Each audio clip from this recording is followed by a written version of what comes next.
flying murder monkeys, angry trees, witches, wizards, and using the death of a dog as leverage against a young farm girl. The Wizard of Oz is a classic, and one that doesn't get any less nightmarish with age. Since the movie was filmed way before concepts like workplace safety and sobriety were invented, a lot of strange things went on during filming. People got hurt. Movie history was made. Worth it? Maybe. Let's see.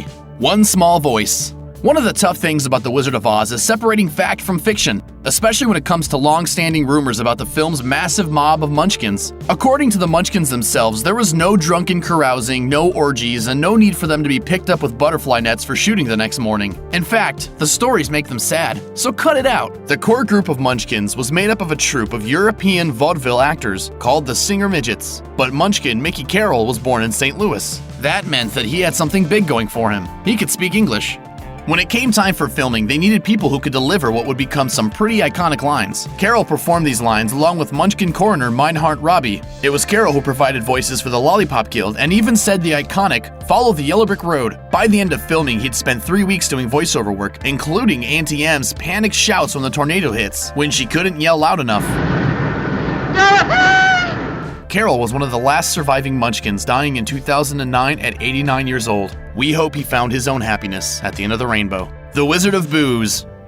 Actor Frank Morgan played 5 different roles in Oz: Professor Marvel, the crying gatekeeper, the driver behind the horse of a different color, the Wizard's Guard, and the Wizard of Oz himself. But it wasn't just acting chops that got him through such an arduous schedule. The first day Morgan showed up on set, he had a briefcase. But carrying things like papers and scripts was for amateurs. His briefcase had a minibar in it. Ray Bolger, who played the Scarecrow, said, "No matter how many times he retreated to the black briefcase, he was never less than a gentleman. Although, when he tried to stop drinking, he was often short-tempered and irritable." According to his wardrobe man, Morgan's drink of choice was champagne, and there was at least one incident where director Victor Fleming confronted Morgan and told him to drink more so he was tolerable on set. Jiminy Cricket. Ah, the good old days. King of the Forest. If you always thought that the Cowardly Lion's costume looked incredibly realistic, that's because, well, it was made from real lions. The idea had been to make a couple of costumes so actor Burt Lahr would be able to swap them out during filming. But the unique patterns of the real lion hides made that impossible since every costume would look different. Lahr ended up with one single costume that weighed about 60 pounds, which quickly filled with sweat under the hot studio lights. It became such a problem that the filmmakers needed to make a special purchase, an industrial drying bin to help get the costume a little less wet for the next day. Not included, Febreze. At least stunt doubles and stand-ins got to share a different sticky costume, which was close enough to the original to stand in during faraway shots. After filming, the costume was largely forgotten until it was rediscovered for a 1970 auction, where it sold for $2,400. It was later restored and went on to sell for $3.1 million, sweat included. Wardrobe malfunctions. Jack Haley made the Tin Man everything we all know and love, but a weird series of events put him there. The original cast list featured Buddy Ebsen as the Scarecrow and Ray Bolger as the Tin Man, but that's obviously not how things turned out. The story goes that Bolger wanted to be the Scarecrow since he was a dancer and didn't want to be trapped inside a tin suit. He went to MGM honcho Mervyn LeRoy and said he'd been cast in the wrong role. They allowed Ebsen and Bolger to swap roles, and some of the movie was even filmed before Ebsen was sent to the hospital with a major allergic reaction to the aluminum dust that he was painted with. According to Ebsen, no one believed he was sick and he was ordered back to the set. That is until, thankfully, medical personnel got involved. Ebsen would go on to complain of breathing problems for the rest of his life, and he didn't even get to be in the movie. Jack Haley was hired, and the studio switched to using aluminum paste rather than dust, and that quickly gave Haley a severe eye infection, so filming was delayed again. Burn the Witch. Margaret Hamilton, who played the Wicked Witch, was the type to suffer for her craft. And while there were a whole bunch of accidents during filming that would have today's stars calling their lawyers, her on-set mishap ranks right at the top. The first take of the witch leaving Munchkinland went perfectly, but director Victor Fleming wanted another take just in case. During take 2, Hamilton's hat and coat caught on fire, burning layers of skin off her face and hands. That's pretty bad, right? Well, it gets worse. The only way to get the green paint off of her burned skin was with alcohol. She left the set for 6 weeks and returned before she had completely healed. Since they couldn't reapply the green paint, she wore gloves for the rest of the filming. Not surprisingly, she had lost a bit of faith in the special effects department and refused to do any more fire-related scenes. They still had that famous skywriting sequence to film, and that required an actress who was willing to sit on a prop broomstick that spewed smoke. Long story short, it was a pipe, it was filled with fire, and it exploded. Hamilton's stunt double Betty Danko was hospitalized for 11 days. Presumably, she never worked with fire again either. There was a huge amount of asbestos on set. It's obvious that back in the good old days when doctors prescribed cocaine and cigarettes to cure whatever ailed you, we didn't always know what we were doing when it came to science and human bodies. Which is why pure uncut asbestos was used in just about everything, including the scene in The Wizard of Oz where Dorothy's gang falls asleep in the field and snow begins to fall. Obviously, that's not snow that's falling on them, but the choice of asbestos was perhaps short-sighted. The film stars were all covered with asbestos fibers, and at the time, it wasn't that odd. Asbestos was often used to simulate fake snow, even in department stores. Do you know what else contained asbestos? Everything that needed to be fireproofed, including the Wicked Witch's broom and part of the Scarecrow's costume. That's right. Ray Bolger was dancing around in asbestos, under falling asbestos, not even knowing he was giving cancer the big ol' middle finger, until his death from cancer in 1987. The $80,000 jitterbug. By the end of filming, MGM decided that The Wizard of Oz was about 20 minutes too long. The first thing that got the axe was a scene that had taken an entire 5 weeks to film and cost the mind-blowing $80,000, or $1.4 million in today's money. The premise was pretty simple. The Wicked Witch sends a swarm of bugs, which were known for giving their victims the jitters, to distract Dorothy's group while her henchmen swooped in. But really, it played like an excuse to do a contemporary dance number in the middle of the haunted forest, which was still a lot nicer than the Wicked Witch from L. Frank Baum's novels, who sent out killer bees to sting the party to death instead. There was more to the whole jitterbug plot, but with bits and pieces of the story falling off the original script, only one portion of it remained in the final film. Too bad it made no sense without the whole dancing scene. They'll give you no trouble, I promise you that. I've sent a little insect on ahead to take the fight out of them. The whole out-of-place reference to a modern dance fad was way too odd to keep, and that's saying something for a movie that starred a robot and a living bunch of hay. Movies might be safe spaces for audiences to experience a few harm-free thrills, but making those stunning visual dynamics happen can be risky business for everyone involved. These movies in particular had some of the most horrifically fatal set accidents in Hollywood history. Gone in 60 Seconds 2. Before the 2000 reboot of Gone in 60 Seconds crashed its way into the box office, the first film's director, Toby Halicki, endeavored to make his own follow-up to the 1974 original, with what would have been called Gone in 60 Seconds 2. Halicki already had a history of on-set scares with the first film, as he suffered a nasty spinal injury while performing a big jump scene in the third act. Nevertheless, Halicki returned to the story in 1989 and decided to ramp up the stunt surprises even further by having a tractor-trailer collide with a water tower. Unfortunately, the cable supports for the structure snapped, knocking over a telephone pole, which crushed Halicki under its weight. The Twilight Zone, the movie. John Landis's original segment in 1983's Twilight Zone the movie, titled Time Out, starred actor Vic Morrow as a bigoted man named Bill Connor, who's made to experience his own hatred through the eyes of others as he time hops through some of the 20th century's most heinous race-based conflicts. The segment was originally supposed to end with Bill rescuing 2 Vietnamese children from jungle warfare to redeem himself, but filming that scene took a horrific turn. Morrow carried the children, aged 6 and 7, across a river as a helicopter flew overhead to simulate the danger of the scene. The craft was helmed by an experienced pilot, but a mortar effect exploded too closely to the vessel after the director demanded that the pilot fly the craft lower than he'd been. The helicopter careened out of control due to the blast, and the impact cost the lives of all 3 actors. According to co-star Dick Peabody, Vic's last words in life, while holding 2 children and waiting for the director to say action, were, "I've got to be crazy to do this shot. I should have asked for a double." Midnight Rider. The Jessup, Georgia set of Midnight Rider became a crime scene once director Randall Miller was charged with manslaughter after one of his crew members perished in a very preventable accident. The cast and crew was sent out to a local train trestle to film a scene with William Hurt laying in a bed on the tracks, and they were told they'd have a 60-second window to escape if a train came along. Unfortunately, it wasn't nearly enough time to get everyone to safety, and 27-year-old camera assistant Sarah Jones was fatally struck by the vehicle, while several others were injured. The grisly incident was captured on film by the crew's cameras, and the film's director pled guilty to involuntary manslaughter as a result of the accident. He was released early from his sentence in 2016, but is still legally forbidden to be involved in a film in any capacity involving safety responsibilities. The Crow. Actor Brandon Lee, son of martial arts superstar Bruce Lee, was all set to step off of his father's famous coattails with a starring role in The Crow, but his life was tragically cut short during what should have been a routine stunt gone horribly wrong in March 1993. A Magnum .44 pistol used in a scene was supposed to be loaded with a single harmless blank, but had a piece of a bullet still lodged in the chamber from earlier. When it was fired off by Lee's co-star Michael Massey as planned, the bullet pierced Lee's abdominal aorta. He could not be saved despite several hours of surgical effort. The studio and filmmakers had the option to table the pick altogether, with insurance covering the production expenses. However, they decided to forge on and finish with subs coming in to round out Lee's remaining pieces so that his life's last work could be shared. The actor who pulled the trigger later said, "I wasn't even supposed to be handling the gun until we started shooting the scene, but they changed it. I don't think you ever get over something like that." The film was eventually released to resounding praise in 1994, and, contrary to urban myth, did not include the actual footage of Lee's fatal wound. Top Gun.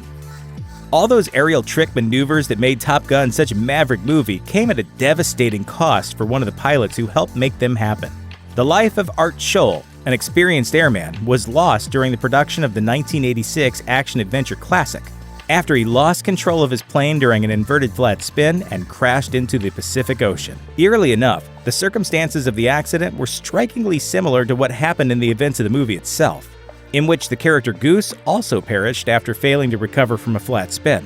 The move was considered relatively low risk for a pilot of his caliber, and it's impossible to know what exactly went so wrong that day, as his vessel and body were never found. And it wouldn't be the last Tom Cruise movie to cost an experienced airman his life. American Made. The Colombian production of American Made became the site of a tragedy when two pilots lost their lives in a plane crash on the set. The film, which gives cinematic life to the true story of Barry Seal, a pilot who ran covert operations in Central America for the CIA, required a lot of aerial shots and acrobatics in dangerous conditions. And in September 2015, one effort to return for more sky shots became catastrophic when the plane crashed near a small village. Local villagers reportedly discovered the wreckage shortly after witnessing the crash and found that all three pilots inside were alive, albeit burned. By the time medical assistance arrived, however, only one was alive, while the other two had passed away. The families of the deceased brought legal action against the studios, alleging that actor Tom Cruise and director Doug Liman demanded lavish shots during long days, which may have contributed to the cause of the plane's crash. Cruise himself had reportedly been on a helicopter flight through the same terrain just minutes before the fatal crash. The Harry Potter films had some pretty strange things happen during shoots, from vandalism to actor accidents to hilarious hijinks that Fred and George Weasley would definitely approve of. Hearing about all these antics might just make you wish you'd gotten that Hogwarts acceptance letter after all. So load up on chocolate frogs and head to platform 9 3/4 so we can revisit some of the strangest things to happen on the set of Harry Potter. Trashing the train. The Hogwarts Express was the site of not one but two cases of property destruction during the shoots. In 2003, a group of youths made good on that Marauders map pledge to be up to no good and spray-painted one of the train cars with silver and green symbols while it was stationed at a depot in Scarborough. As if that wasn't bad enough, in 2007, another set of vandals smashed several windows with the train's emergency hammers, and the boys responsible, who were between 12 and 14 at the time, were arrested for causing such expensive damage to the vehicle. Hamster funeral. On the set of Harry Potter and the Sorcerer's Stone, personal tragedy struck young star Emma Watson, who played Hermione Granger in the film. Her pet hamster Millie died of a heart attack during filming, and since Watson was only 11 years old at the time, it was a devastating day for her indeed. The film's set department conjured up an idea for how to make her feel better about it though, and made Watson's lost little pal her own tiny mahogany casket with velvet lining and a silver plaque bearing her name. Rest in peace, Millie. This one's for you. Close call. Water scenes in movies are notoriously difficult to pull off, so it's probably no surprise that the scene where the young competitors in the Tri-Wizard tournament were made to fish out their friends from the depths of the sea became problematic. Daniel Radcliffe, who played Harry, got his signals crossed when he was filming the diving scene in a water tank, and instead of using the gesture that meant A-OK, he accidentally alerted his scuba trainers that he was running out of air and needed to be brought to the surface. It was a relatively harmless snafu in the end, of course, but it's a good thing he didn't make the wrong sign at a time of need. Tragedy strikes. While Radcliffe's close call was a false alarm, there was a gruesome accident on the set of Harry Potter and the Deathly Hallows in 2009 that left Radcliffe's stunt double David Holmes permanently paralyzed. The 25-year-old former gymnast was filming a flying scene that required him to be yanked backward during a controlled explosion. Something went wrong and he was thrown to the ground. As a result, Holmes, who had been Radcliffe's stunt double since the first movie, suffered a broken neck and is still in a wheelchair. Despite this tragedy, Holmes has maintained his relationship with some of the Potter cast members, especially Radcliffe and Tom Felton, who played Draco Malfoy. He's also an official ambassador for the Royal National Orthopedic Hospital Peel, where he did his strenuous recovery after the accident. Hogwarts alight. Holmes's devastating injury wasn't the only said accident to occur on Deathly Hallows. Due to a pyrotechnic special effect failure, a fire broke out during the Hogwarts battle scene, catching the actual set on fire. None of the main cast was present, but 100 crew members were there, and it took 40 minutes to put the fire out. Luckily, the castle that burned was a mocked-up version. In fact, no major damage was caused to the main set, and the fire was out by the time the fire department got there. Though tabloids exaggerated the incident, Warner Brothers representatives said the set was going to be rebuilt anyway for Deathly Hallows Part 2. Even so, sources joke that the crew was forced to write, "I must not burn down Hogwarts," using the blood quill. Mischief managed. Class clown. During the filming of Sorcerer's Stone, one actor's performance was so hilarious that the kids on the set couldn't stop giggling, which was a problem in keeping to the production schedule. Peeves, the Poltergeist of Hogwarts, was a staple throughout the books, and Rick Mayall was cast for the part. Problem was, he had the kids in stitches so much that he was even asked to do his lines with his back to the kids, and even then they still couldn't stop laughing at him. It wasn't the incessant chuckling that got the character axed from the theatrical cut, though. Director Chris Columbus didn't like the way it looked on screen and left his scenes on the editing room floor, much to the chagrin of Mayall. Mayall later said that he didn't have the heart to tell his own children he'd been cut, so when they went to see the film, they came home and said, "Bloody good makeup, Dad," thinking that it was him who'd played Hagrid in the movie. Homework sessions. Harry Potter and the Prisoner of Azkaban director Alfonso Cuarón forced the main actors to write essays about the characters they've been playing for years. As the story goes, Radcliffe wrote 1 page, Watson wrote 16, and Rupert Grint pulled a classic Ronald Weasley move and just didn't turn his in. Cuarón claimed this exercise was a way to immerse the actors in their own emotions and experiences, while digging deeper into the characters they play. And he said their essays were really beautiful, very honest, very bare, and very courageous. Sucker punch. In the scene from Prisoner of Azkaban where Hermione calls Draco Malfoy a foul, loathsome, evil little cockroach, she was supposed to just slap him, according to Tom Felton.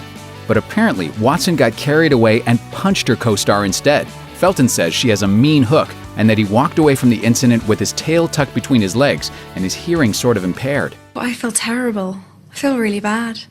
I'm not really sure what I was thinking. Let's relive that moment once again, shall we?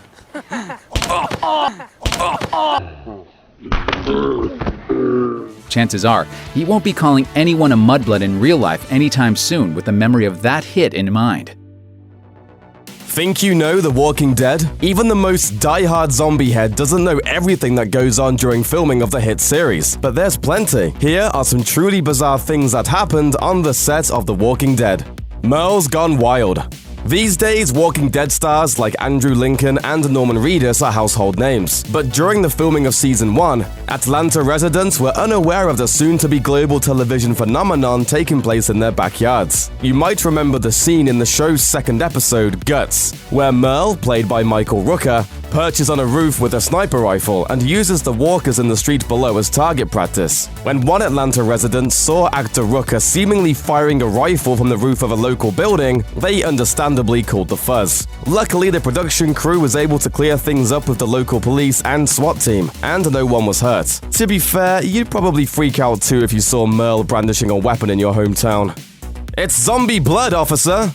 We've all had rough days at the office, but the cast of The Walking Dead regularly ends their workday covered in blood and zombie guts. Lauren Cohan, who plays Maggie on the hit show, told Jimmy Kimmel about an awkward encounter she had getting pulled over by a cop after leaving the set one day while she was covered in blood and gore. Thinking quickly, Cohan made sure to have her script visible in the hopes that the officer was a fan. Johnny Law was more interested in scoring a date than asking why she looked like Carrie. "A little lady, I don't see a ring on your finger. Does that mean you're single?" And I was like, "Yeah, but and I so wished I just had the ticket." Stephen Yeun's little friend.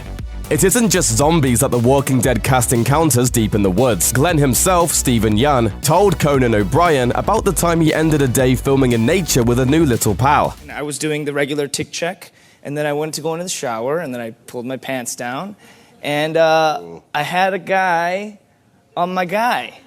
When he finally was able to remove the tick from his, little Steven, he decided to take a lesson from The Walking Dead and kill it with fire. I killed it with a flamethrower lighter. Flamethrower? Lighter. Bug spray. Don't leave home without it. A tree falls in Sonoya. The Walking Dead may have millions of fans, but some residents in the town of Sonoya, Georgia, where the show films, are tired of living in Walker Central. You walk along and people tell you you're not allowed to stop and take pictures, and you want to say, well, this is my community. One resident expressed his frustration to Good Morning America after show producers called the police on him for trimming his trees. Out of there saying, I need to stop. They're filming.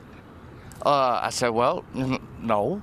You just carry your happy butt right behind the wall. While his opinion almost certainly isn't shared by everyone in the town, it's not too surprising he'd feel this way. However, many residents actually receive $400 a month for their inconvenience, as well as incentive to stay quiet about anything they see that might spoil the storyline. $400 a month? Just to deal with a bunch of Hollywood zombies wandering around the neighborhood? There are worse ways to make a living, like being a TV clown, for instance. Hey, Bobo, wanna play a game?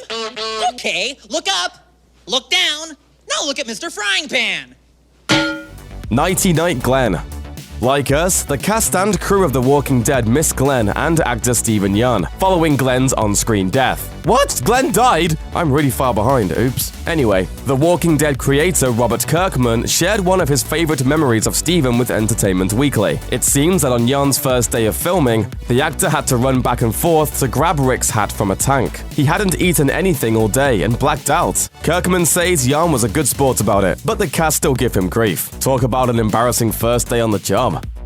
The Puking Dead. Fans loved when Sonequa Martin Green, aka Sasha, saved the hilltop with just Maggie by her side. But as it turns out, filming of the gruesome scene was particularly difficult for the actress, as she was hit with a nasty stomach bug during filming. As Martin Green told Yahoo, she puked right when the crew arrived to base camp for filming, and continued to empty the contents of her stomach every 30 minutes throughout the day and night. But just like Sasha, Sonequa Martin Green is one tough customer, and fought through her illness so the shoot wouldn't have to be rescheduled. The cast and crew had Martin Green's back, having a bucket at the ready to catch her upchuck. The actress nicely gave her colleagues warnings before the vomit tsunami happened, announcing, "I've got 15 minutes before I throw up again. Now I feel okay, let's get it done." Eugene's mullet almost melted.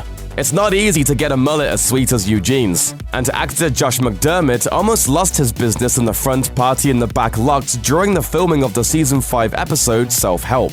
As Lauren Cohan told Entertainment Weekly, the bus fire during the episode really turned up the heat.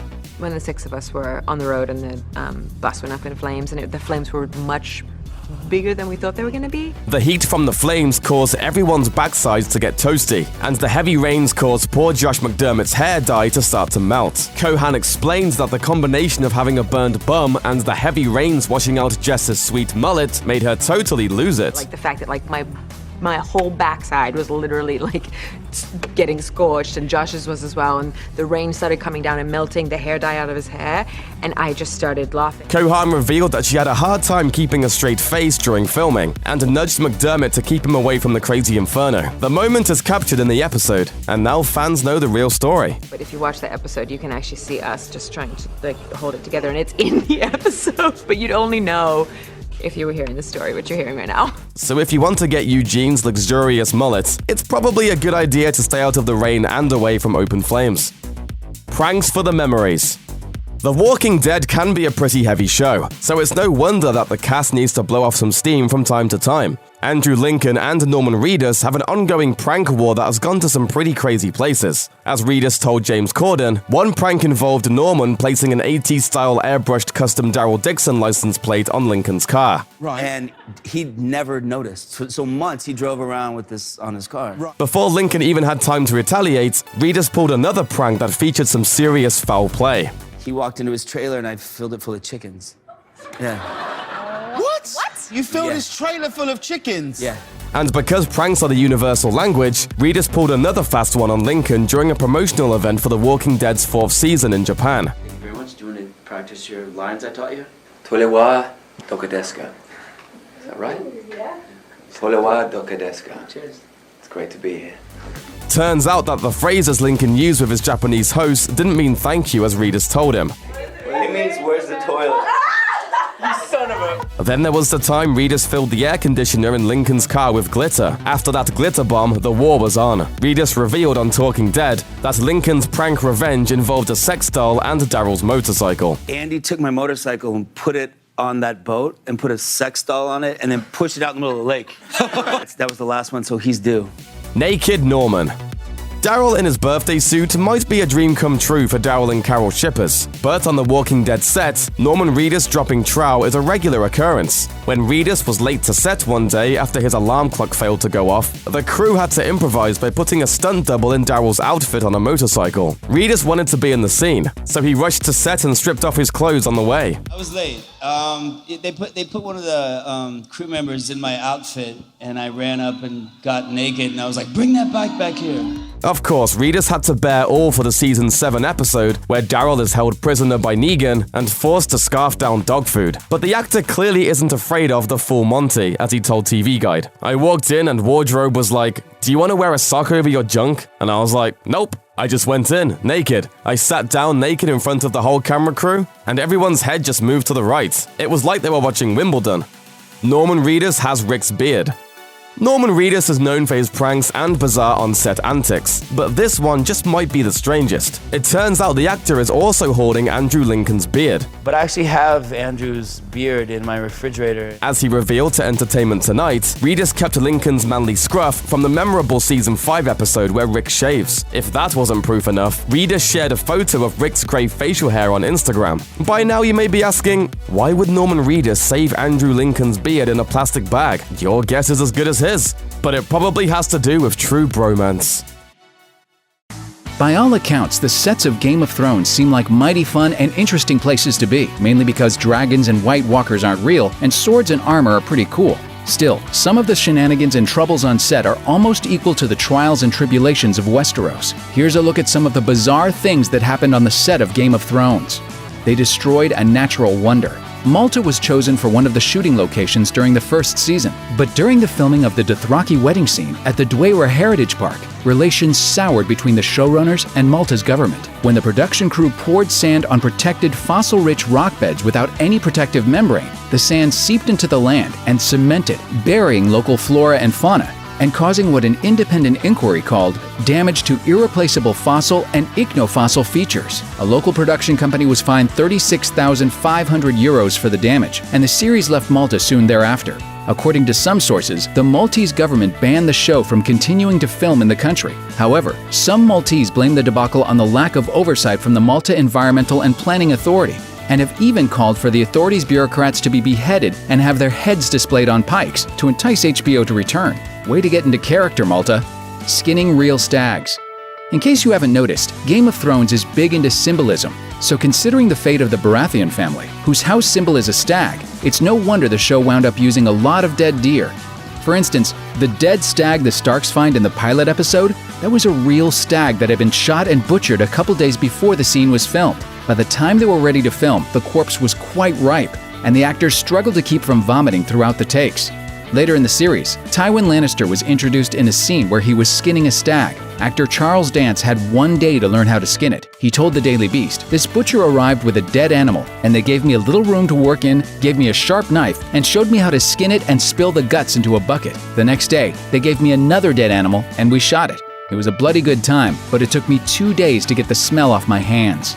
Ad-libbing in Dothraki. When creating the made-up language Dothraki for the series, the showrunners turned to creative linguist David J. Peterson. That's great for making your language as realistic as possible, but sometimes he's just not around, so the actors may make up stuff off the top of their heads, and then Peterson has to retroactively make it fit. In one of the early scenes portraying the Dothraki, Jason Momoa's Khal Drogo watched 2 horny Dothraki braves fight to the death. Producers told him to ad-lib a line, so Momoa used a refrain from the Mari Haka war dance. Peterson liked the sound of the line so much, he ended up adding it into the Dothraki language as "test your metal."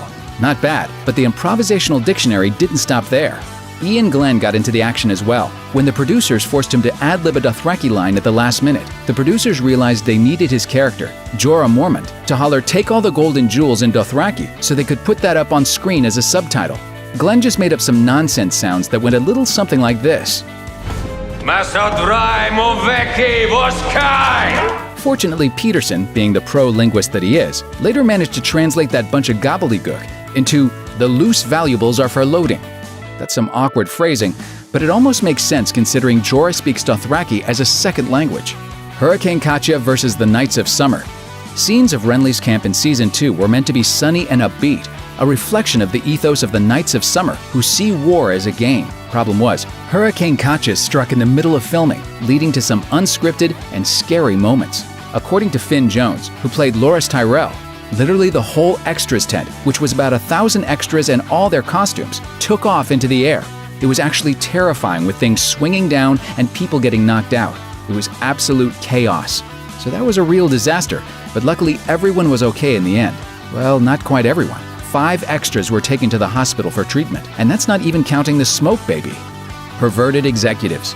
Game of Thrones has often been criticized for sexposition, where dry, dialogue-heavy scenes get livened up with casual nudity. Saturday Night Live even did a sketch contending the footage must have been added by a 13-year-old boy. But according to director Neil Marshall, that joke wasn't so far from the truth. In an interview with the Empire podcast, Marshall described one of the executive producers pushing him to go full frontal as often as possible, just for kicks. This particular exec took me one side and said, "Look, I represent the pervert side of the audience, okay? And I'm saying I want full frontal nudity in this scene." Adam Freeberg approves. Seriously, naked people everywhere. So, yeah, there's a lot of nudity on the show, but there's even more on the set, where actors often end up lounging around in the buff between scenes. Actor Pedro Pascal, who played Oberyn Martell, revealed that one actress stayed naked between takes of an orgy sequence and passed the time playing Words with Friends with show creator David Benioff, while Charles Dance struggled to stay focused on his newspaper. And Charles has the paper, and she's trying to talk with him, and he's like... And he looks up at me, and he's like...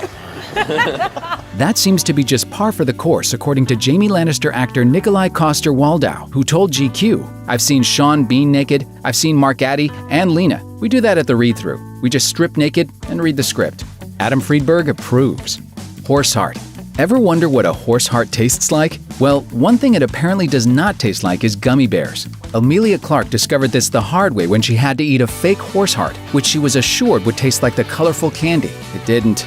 Instead, she told Vulture it was sort of a congealed jam kind of thing. On the outtakes, "There will be me heaving into a bucket. It's such a reflex. When you taste something that's just so revolting, you kind of instantly just want to get rid of it."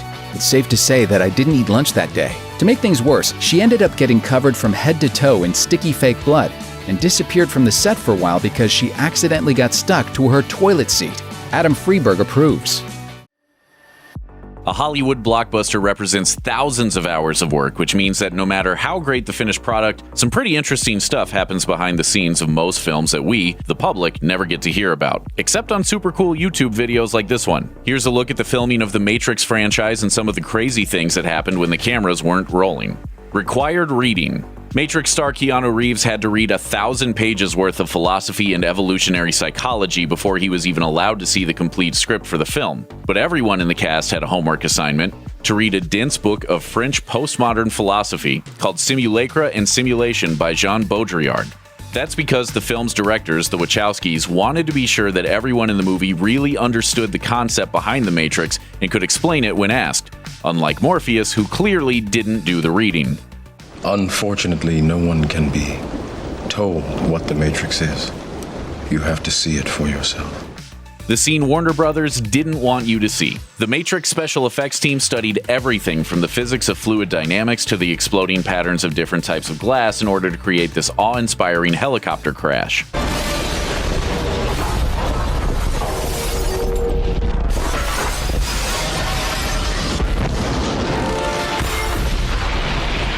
But the whole thing almost didn't happen. Just researching the scene took so much time, money, and work that Warner Brothers tried to have it cut from the movie entirely.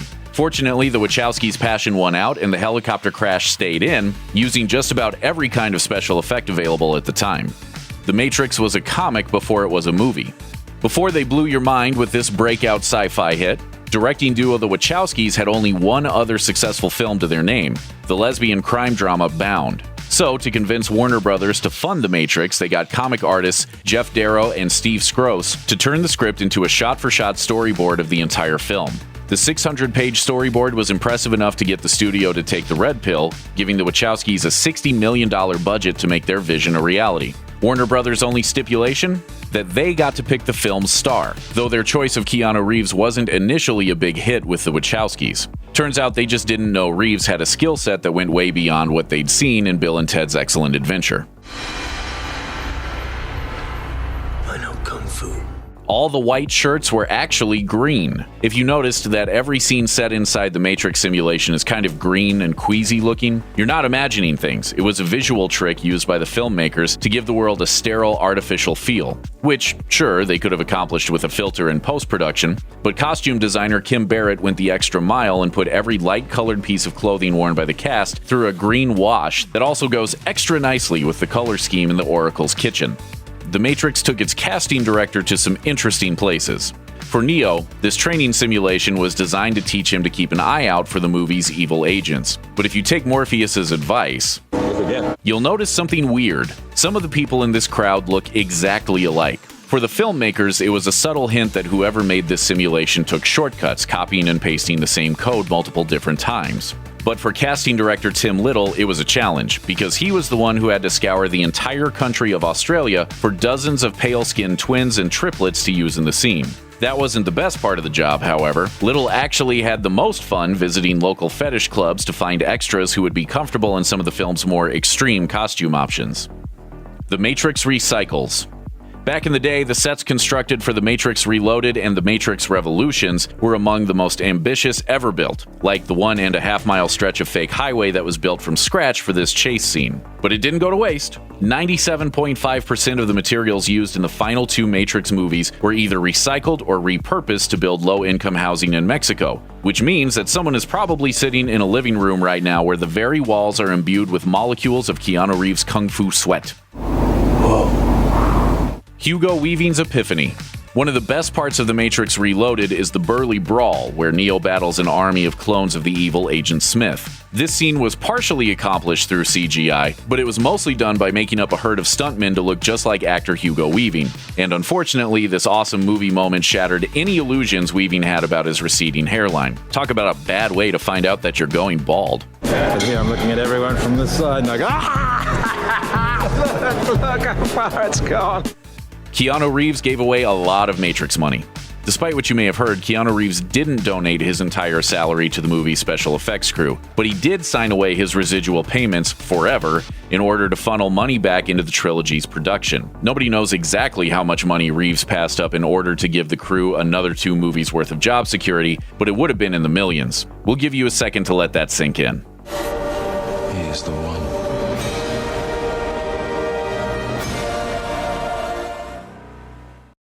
Poltergeist was one of the most storied productions in Hollywood history. In fact, it's often called the most cursed film set of all time because of what happened to so many of its stars after the movie hit theaters. They're here. But even during the making of the now classic movie, there were enough real-life scares to justify that reputation. Let's take a look at some of the freakiest things that happened behind the scenes of this haunted house favorite. Coincidental cast deaths. Perhaps the most enduringly buzzy aspect of the Poltergeist movie legend is that so many of its cast members, including 2 of the child stars, died unexpectedly after the film was released. The first instance happened when Dominique Dunne, who portrayed Dana in the original film, was strangled to death by her ex-boyfriend in the driveway of her home in 1982, at the age of just 22. Then, in 1988, child star Heather O'Rourke died at the age of 12 from cardiac arrest after experiencing septic shock from a congenital bowel obstruction. She completed filming on the 3rd installment of the Poltergeist franchise a few months before her unexpected death, but the film had yet to be released at the time. Although other cast members would later perish from more natural causes, the expiration of the film's 2 young actresses caused many to speculate that their involvement with the supernatural movie had something to do with their untimely demises. Creepy clown attack. Before Dunne and O'Rourke's deaths, there was another eerie incident which nearly claimed the life of one of the Freeling children off-screen. Actor Oliver Robbins, who portrayed the middle child Robbie, was actually strangled by the very animatronic clown that tormented his character so in the film. If it weren't for the intervention of producer Steven Spielberg, he's not sure what would have happened to him. Nothing good, probably. As Robbins recalled, the way they shot the sequence, they didn't really have the special effects the way they do today. So the clown doll had this extended arm, and they had me act backwards. The contraption caught around my neck. Steven saw that, probably in the video assist deck, and he pulled me away from it. Who knows what might have happened otherwise? It was very fast. Maybe I wouldn't be here today. As if that demonic clown wasn't already scary enough. Real skeletons. Achieving authenticity in a Hollywood production can be tough, especially in the sci-fi horror realm. But this might be taking things a little too far. You know the scene when the Freeling mom is thrown in the muddy pool and all these corpses start to float to the surface around her, causing her to scream and freak out? Well, if that reaction seemed especially realistic to you, there may be a reason. Actress Jo Beth Williams revealed during her Reddit AMA, when we were shooting, I thought the skeletons were fake. I thought the prop department made them. But later I found out they were real skeletons bought very cheaply. That really grossed me out. Talk about suffering for your craft. Moved the cemetery, but you left the bodies, didn't you? You left the bodies and you only moved the headstone! Haunted homes. Williams experienced a series of frights in her temporary home during production on the first installment as well. She said in her AMA that the picture on her apartment wall kept shifting while she left to shoot the movie, but she later decided it was her own fault for slamming the front door. That's still just her theory, but hey, whatever helps her sleep at night. Meanwhile, author James Caan, who was writing the novelization of the movie, also experienced a case of the heebie-jeebies at home. A lightning bolt struck his building as he was finishing up the project and blew the facing of his air conditioning unit across the room, which struck him in the back. After that, the lights came back on and his video games started playing themselves. And director Gil Kenan had perhaps the biggest case of shivers surrounding Poltergeist while filming the 2015 remake. The house he rented for production was the site of some minor inexplicable phenomena, like lights flickering on and off for no reason, and other equipment only working in certain portions of the property. He explained on his own Reddit AMA, "The house that I rented during filming was straight up legit haunted by a female spirit dressed in black, and I became aware of her within the first few days of staying in the house. And only after I left did I receive a call from the previous owner, who had moved back in and was terrified by the goings-on in the house, and wanted to see if I had experienced any of it. She definitely was there. It didn't follow me back to Los Angeles, but it followed me from set back to where I was sleeping during filming." If that story was just some elaborate marketing ploy, it worked, because there are plenty of people who fully believe there was something otherworldly going on with the Poltergeist movies. How do you know that? Because I am smart.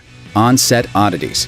Poltergeist 2 star Will Sampson, who was a real-life shaman and portrayed Taylor the Medicine Man in the sequel, performed an actual exorcism on the set of the film to rid the site of alien spirits. He died a little over a year after the film's release from complications associated with a heart and lung transplant. And during filming of Poltergeist 3, actress Zelda Rubinstein was troubled by a photographic light blur that occurred during a photo session of the actress, leading her to believe that the pic was taken at the exact moment her mother passed away. The production of Part 3 was also an explosive one, as a garage that was to be used for filming caught fire after plastic fake ice poured onto prop cars ignited into flames and injured 3 crew members. A fire chief responding to the scene told the Los Angeles Times, "A ball of fire chased everyone out there. There was black smoke all over the place. This was all supposed to be done with the best of taste, but somehow it got away." The cause of the mishap, he said, was unexplained, since the crew on set were amply prepared to pull off the shot correctly when they began working that night. I know, but there are many dangers you must consider, Stephen. Sounds like the choice to use real-life skeletons came back to haunt everyone involved in this franchise. No other television show has boldly gone quite so many places as Star Trek. The series may have only been on the air for 3 seasons, but there's some really entertaining stories about the shenanigans that happened on set. Here are some bizarre things that happened on the set of Star Trek.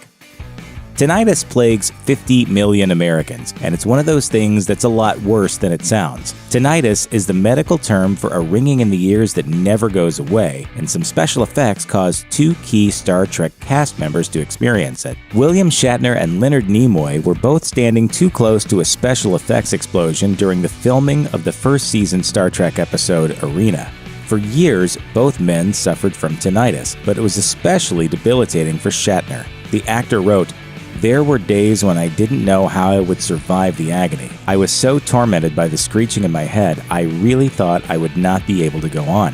He eventually found relief with what's known as tinnitus retraining therapy, which requires patients to wear a noise-generating device that teaches the brain to ignore the ringing sound. The therapy worked, and Shatner says he no longer suffers from the disorder.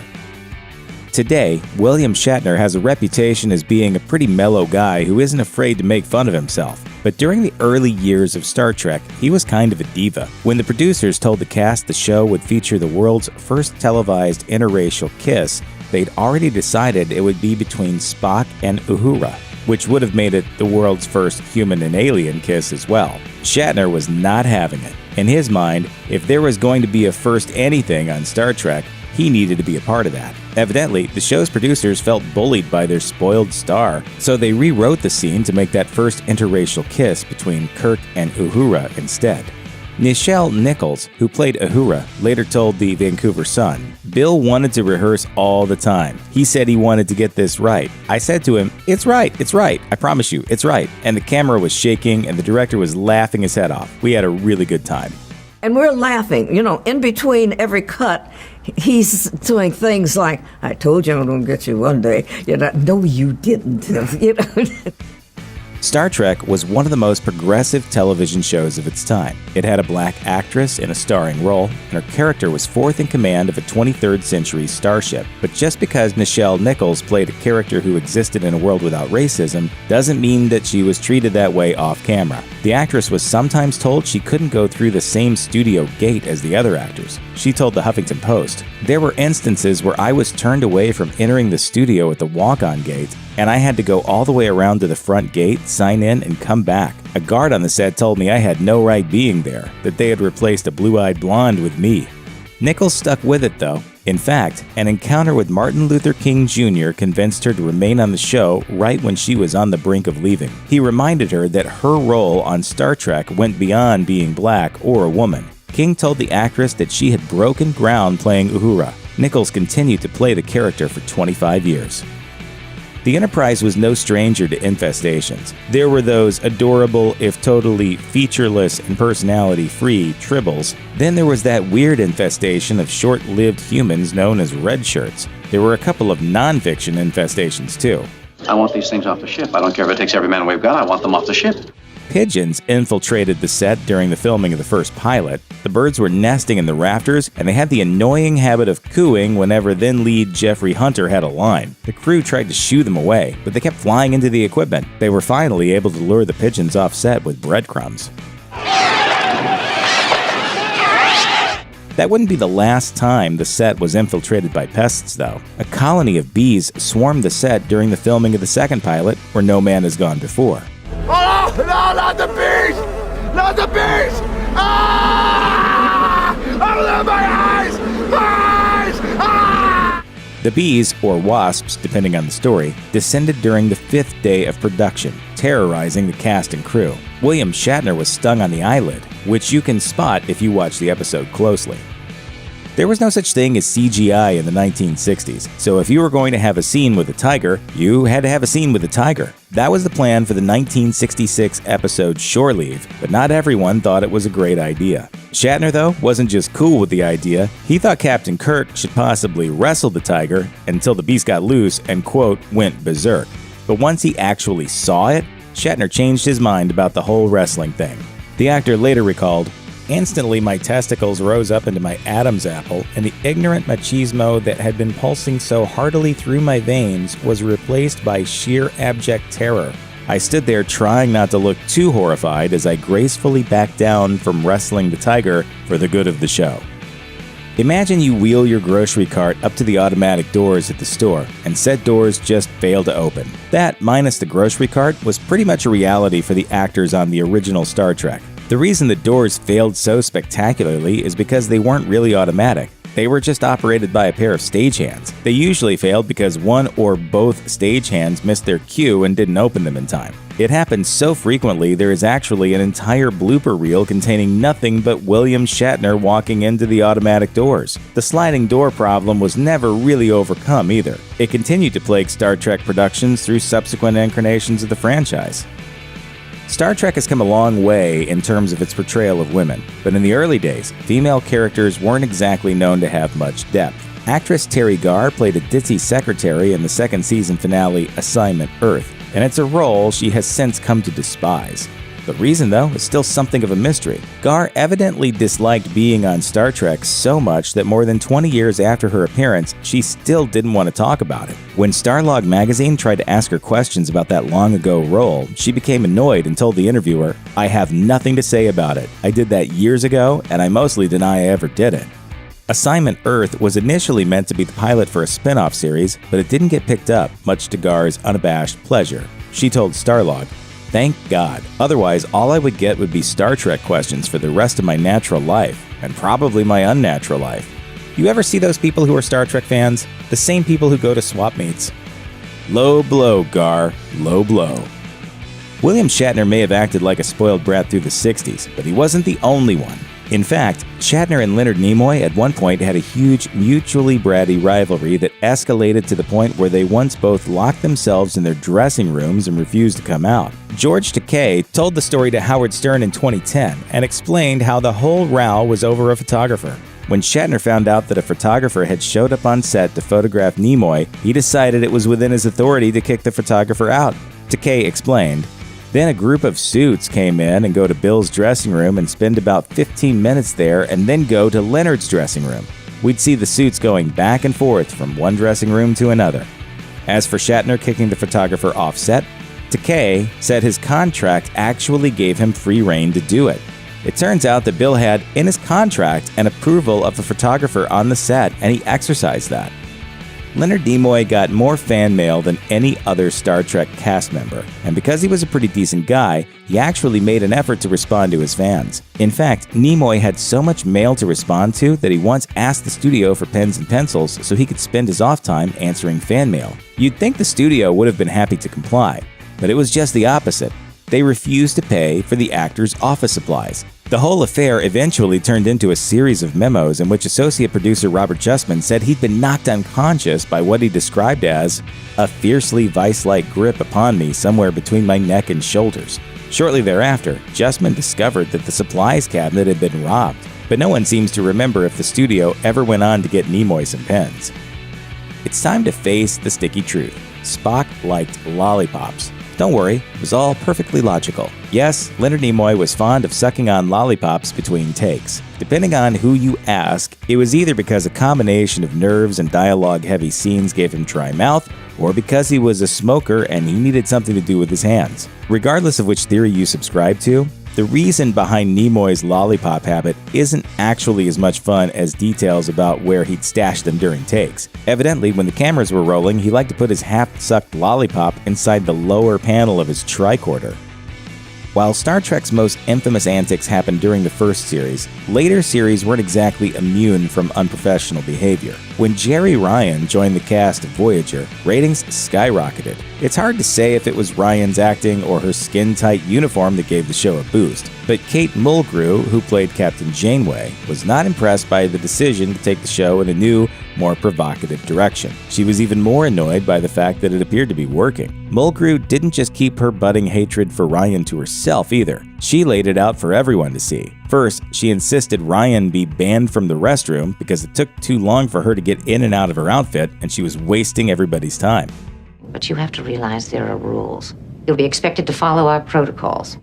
Happily, the studio realized that it would probably be in violation of some employment law if it refused to allow its employees to use the bathroom, so they didn't grant Mulgrew's weirdly vindictive request. Mulgrew then showed her displeasure in other ways, like walking out of scenes with Ryan if she knew she'd be off camera, thus forcing the younger actress to deliver her lines to no one.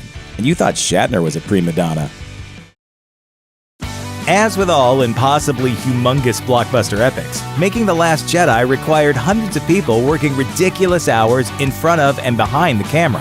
And many of those talented people had to wear helmets, masks, fur, latex, or even all of the above to get the job done. In other words, some really funny things happened on the set of The Last Jedi. Warning, minor spoilers ahead. Having a blast. Laura Dern is a classy actress. She's been nominated for 2 Academy Awards, and she earned an Emmy for her work in HBO's Big Little Lies. She also made pew pew pew sounds with her blaster while portraying Amilyn Holdo on the set of The Last Jedi. Director Rian Johnson caught her in the act when he was in the editing room working on an action sequence. On camera, you hear me then going, pew, pew, pew. It's like so embarrassing. But, it's Star Wars, yeah. Leia knows best.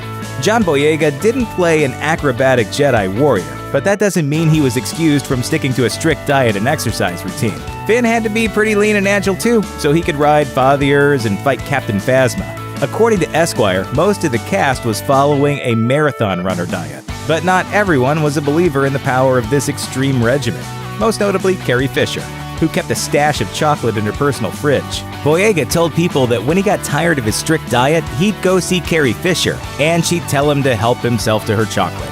He later said, "I failed my diet because Carrie Fisher told me to," which is probably the best reason anyone's ever had for blowing their diet. The Puffin Menace. It's probably safe to say that half the viewing audience thought the Porgs were the most adorable things ever, and the other half thought they were Tribbles crossed with Ewoks. But the Porgs didn't exist just because Rian Johnson thought they would be super cute and kids would love them. They mostly existed because of the logistical and ethical problems associated with booting puffins out of their nests. Luke Skywalker scenes were shot on the Irish island of Skellig Michael, a World Heritage Site where thousands of puffins raise their chicks every year. The puffins are only in residence during the summer, which just so happened to coincide with the production schedule for The Last Jedi. For ethical reasons, producers thought it would be best to leave the birds alone and just CGI them into Porgs, as well as create entirely CGI Porgs to interact with a very hungry Chewbacca. Pokemon Prank. The Pokemon Go fad was just starting to get its legs while The Last Jedi was being filmed. Several members of the cast and crew were reportedly playing it, including director Rian Johnson. When actress Kelly Marie Tran told Johnson she'd found a Pikachu, he walked off the set in search of it. And he goes outside, and I had drawn in chalk a Pikachu on the sidewalk, and that was one of my proudest moments. Dad jokes. Everyone knows who Luke Skywalker is, right? Everyone except Daisy Ridley's dad. Ridley told Good Morning America that her dad came to visit her on the set in Ireland, and when she introduced him to Mark Hamill, he said, "Who do you play then?" But I don't know if he was joking or not, but it was because it was only us in Ireland. And I was like, who is here, Dad? Who is in the shot? It's Ray and Luke Skywalker. Dog problems. The Crystal Foxes of Crate were a CGI and animatronic marvel, one that made every kid in America temporarily forget all about Porgs. According to Entertainment Weekly, creature designers got their inspiration from crystal chandeliers, but these are crystal chandeliers that move gracefully like foxes. So how could special effects bring these bizarre and beautiful creatures to life? They tried using a real dog actor, but director Rian Johnson says that was a disaster. At one point, we tried putting a crystal suit on a dog, and that just did not work at all. It was a noble attempt, and it was kind of cool, but it just kind of looked like a suit on a dog. And speaking of dogs, dog solutions. Carrie Fisher's French bulldog, Gary Fisher, accompanied his best friend everywhere, even on the set of The Last Jedi. According to Vulture, the dog was such a constant presence on the set that Rian Johnson decided to give him a cameo. He appears in the Canto Bight casino just behind Rose and Finn, looking a bit more like a miniature walrus than like a French bulldog. Though, to be fair, French bulldogs do kind of already look like miniature walruses, so the CGI people really didn't have to do a whole lot. Airing under the steady hand of host Alex Trebek since 1984, Jeopardy is a smart game show for smart people. But every now and then, Jeopardy lets its hair down or submits to the chaotic nature of the universe, and the well-oiled game show machine collapses in on itself to hilarious effect. Jeopardy's producers like to mix up the format once in a while. A stunt category can generate viral acclaim or even elicit chuckles from the show's notoriously serious contestants. Sometimes Jeopardy enlists a celebrity to read the clues, and they've employed the eager young Clue crew for a few years. But no format-breaking stunt will ever be as fun or weird as Alex Trebek singing familiar nursery rhymes with his voice treated by auto-tune. Yes, that odd robotic voice effect utilized on so many early 2000s hip-hop songs made its way to Jeopardy in 2010. Contestants correctly guessed all 5 entries in the Alex Meets Auto-Tune category, in which Trebek creepily sang passages from public domain songs. The pipes are calling from glen to glen and down the mountainside. Trebek clearly enjoyed this lark, too. You know, I sound that way every day when I'm not hosting Jeopardy. In 2005, Jeopardy held its first ever Ultimate Tournament of Champions, partially as an excuse to get 74-time winner Ken Jennings back for a few high-profile episodes. In a special 3-game final, Jennings squared off for bragging rights against fellow champions Brad Rutter and Jerome Barrett. The winner, Rutter, took home an astonishing $2 million. During the final 3-game stand, the contestants concocted a unique way to relieve the stress of such high stakes. They'd play the game free of the burden of pants. When host Alex Trebek found out about it, he thought it would be a fun way to show solidarity. And so when he came out onto the Jeopardy stage at the top of the episode, he was pantsless. They said we must do the program without trousers. Now, can we get a camera behind to make sure that they have done the same? They hadn't. You got pranked, Trebek. In a March 2015 episode, returning champion Kristen Sawsville laid waste to her competitors. By the time Double Jeopardy ended and Final Jeopardy was ready to begin, one had amassed -$200 and the other racked up -$6,800. Per Jeopardy rules, they were ineligible to compete in the game's final round, leaving Kristen unopposed. Rounding out a day of futility, Kristen got the final clue wrong. Fortunately, she bet a conservative $1,600 and took home $6,800 for the day. Trebek remarked that it was not one of our greatest days.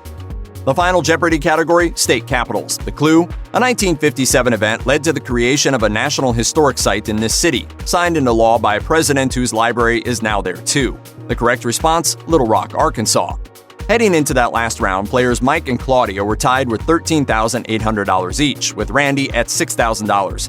Unfortunately for Randy, she bet everything and lost everything because her reply was wrong. Viewers then learned that Claudia and Mike had followed the same trajectory, betting everything on an inaccurate response, resulting in a 3-way tie with all 3 players registering $0. There was no returning champion on the next episode. The rapper Coolio became the center of a Jeopardy-related pedantic storm in 2017. A contestant named Nick Spicker selected music and literature before and after for $1,600. The clue? A song by Coolio from Dangerous Minds goes back in time to become a 1667 John Milton classic. His response? Nick, what is Gangster's Paradise Lost? Spicker got his $1,600 and the game continued, but then the judges reversed the decision. A judge explained on the Jeopardy website, the hard R sound caught the ear of one member of the on-stage team, who immediately followed up with a quick check. It turns out that gangsta and gangster are both listed separately in the Oxford English Dictionary, each with its own unique definition. Spicker went on to win the game anyway. Alex Trebek voiced an animated version of himself in a 2006 Family Guy cutaway gag, where Mayor Adam West writes Kebert Zella on his final Jeopardy response. Alex reads it aloud and... Only saying his name backwards can send him back to the 5th dimension where he belongs. On a 2007 Jeopardy episode, returning champion Jared Cohen entered Final Jeopardy with just $1. With no way of winning the game, he wrote, "What is Kebert Zella?" I heard that sends you back to another dimension. Sends me back where? Another dimension. To another dimension, yes. Jeopardy's Kids Week is no cakewalk. The judges hold the young players to the same impossibly high standards as the adults. Maybe it builds character. We can only hope it did for poor Thomas Hurley in 2013. On the last Final Jeopardy clue of the tournament, Hurley thought he had the right response, Emancipation Proclamation, but he added an extra T. That's unfortunate. The judges are ruling against you.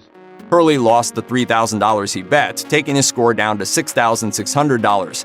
Contestant Skylar Hornback also wrote down the correct response but spelled it the right way, winning $66,600.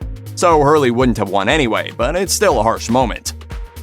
Jeopardy is a rapid-fire game show, which means sometimes contestants find salacious things coming out of their mouths that even they didn't expect. On the clue, if Andy yearns for Brenda and Brenda cares about Charlene, who pines for Andy, the 3 of them form one of these. Contestant Kara Spack speedily buzzed in. Kara. What is a threesome?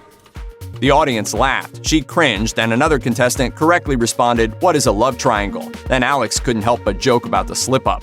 Kara has obviously had much more experience than I. While Alex Trebek has hosted other shows and a different host, Art Fleming, preceded him, it's hard to imagine Jeopardy without the Canadian stalwart behind the podium, which is why a 1997 switcheroo was so surprising. Wheel of Fortune and Jeopardy run back-to-back on many local TV stations, and it must have shocked viewers when their hosts got mixed up. Trebek helmed an episode of Wheel of Fortune, while that show's regular host Pat Sajak stepped into Trebek's shoes over on Jeopardy. It was all a gag. The episodes aired on April 1st, 1997, April Fool's Day. Jeopardy once again embraced the spirit of April Fool's Day for its April 1st, 2016 episode. Producers loaded the half-hour show with 10 Easter eggs, and neither Trebek nor any of the contestants made any mention of the zaniness afoot. It was up to viewers to spot each joke. The show recycled footage of Trebek's famous pantsless entrance from 2005. All the players' scores briefly appeared backwards. After a commercial break, the Jeopardy slug at the bottom of the screen was misspelled. When Trebek asked contestant Todd to select a clue, IBM supercomputer Watson briefly appeared as Todd. And in that sweet spot where fun prank and fan service meet, Trebek appeared in some old footage with his famous mustache, which he'd shaved off years earlier.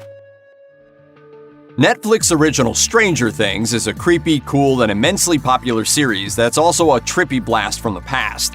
Can't get enough of the gang from Hawkins? Let's go behind the scenes via interviews and tidbits dropped by the cast to uncover the most bizarre and oddball occurrences on the set of Stranger Things. Everyone loves the Stranger Things 80s vibe, especially Generation X fans who grew up in the era in which the beloved horror dramedy takes place. The producers have taken great care to make sure all the details are accurate. From those old kitchen telephones with the long cords, to the shape of the Burger King logo, to the exact same toys many of us had as kids. We don't know for sure, but we're guessing there must be a whole team of people on staff whose job it is to procure 80s memorabilia and make sure everything is precisely the same as it was back in the day, even the channel surfing. Occupying a large part of Lebanon. Today, Syria has become a home for 7. In fact, one might even say that the showrunners kind of go a little bit overboard when it comes to making sure all the details are accurate. Star Millie Bobby Brown told Teen Vogue, "We genuinely live in the 80s world when we're on the set. Everything to the underwear that we're given. We get tighty-whities." Now that is true commitment to detail. We'll just come out and say it. Adults usually don't create problems at work because they can't contain their farts. Not usually, anyway. Uh-oh, fart. Yeah, Charlie Babbitt, I'll hold. Fart. Did you fart, Ray? Fart. Did you f***ing fart? Fart. But kids have no such hang-ups because kids think farts are hilarious, and also because kids are refreshingly, if inconveniently, unembarrassed about bodily functions.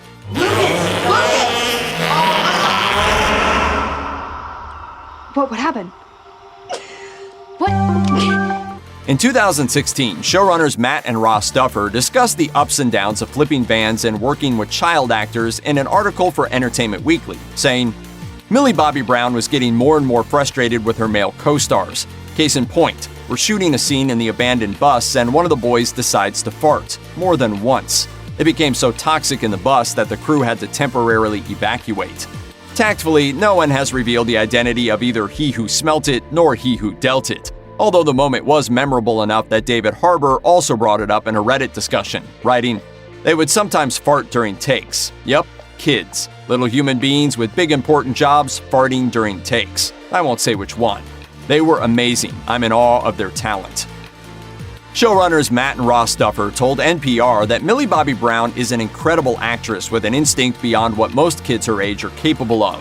Matt Duffer noted, however, that it's easy to forget one thing, saying, "But at the same time, she's a little girl, too. You forget. You know, like the kiss with Finn Wolfhard, who plays Mike. You know, there was a 2-month build-up to that about how disgusting it's going to be, about how horrible and why did you write this in. So yeah, she's still 11. No! You have got to understand that there are consequences to your actions. But that wasn't the end of Brown's childlike antics on set. The Duffers also said she once delayed shooting by 45 minutes because of glitter. Matt told NPR, "One day she showed up on the set and she was just covered head to toe in glitter. And she's like, I don't know where this glitter came from." And it's like, I'm not having this problem with any of my adult actors. David Harbour is not coming in covered in glitter. I'm excited for this, please. It seems like it would be fun to get paid to eat burgers and fries for a scene in a TV show. Of all the excuses for consuming calories that our brains typically invent to make us feel okay about stopping at Jack in the Box, that one is at least legitimate. No burgers and fries, no paycheck. Cool, right? The truth is, though, that eating fast food for money isn't always what you've probably fantasized it is. In fact, Millie Bobby Brown told Bon Appetit that her burgers and fries scene in season 1 was, quote, the worst day in the world.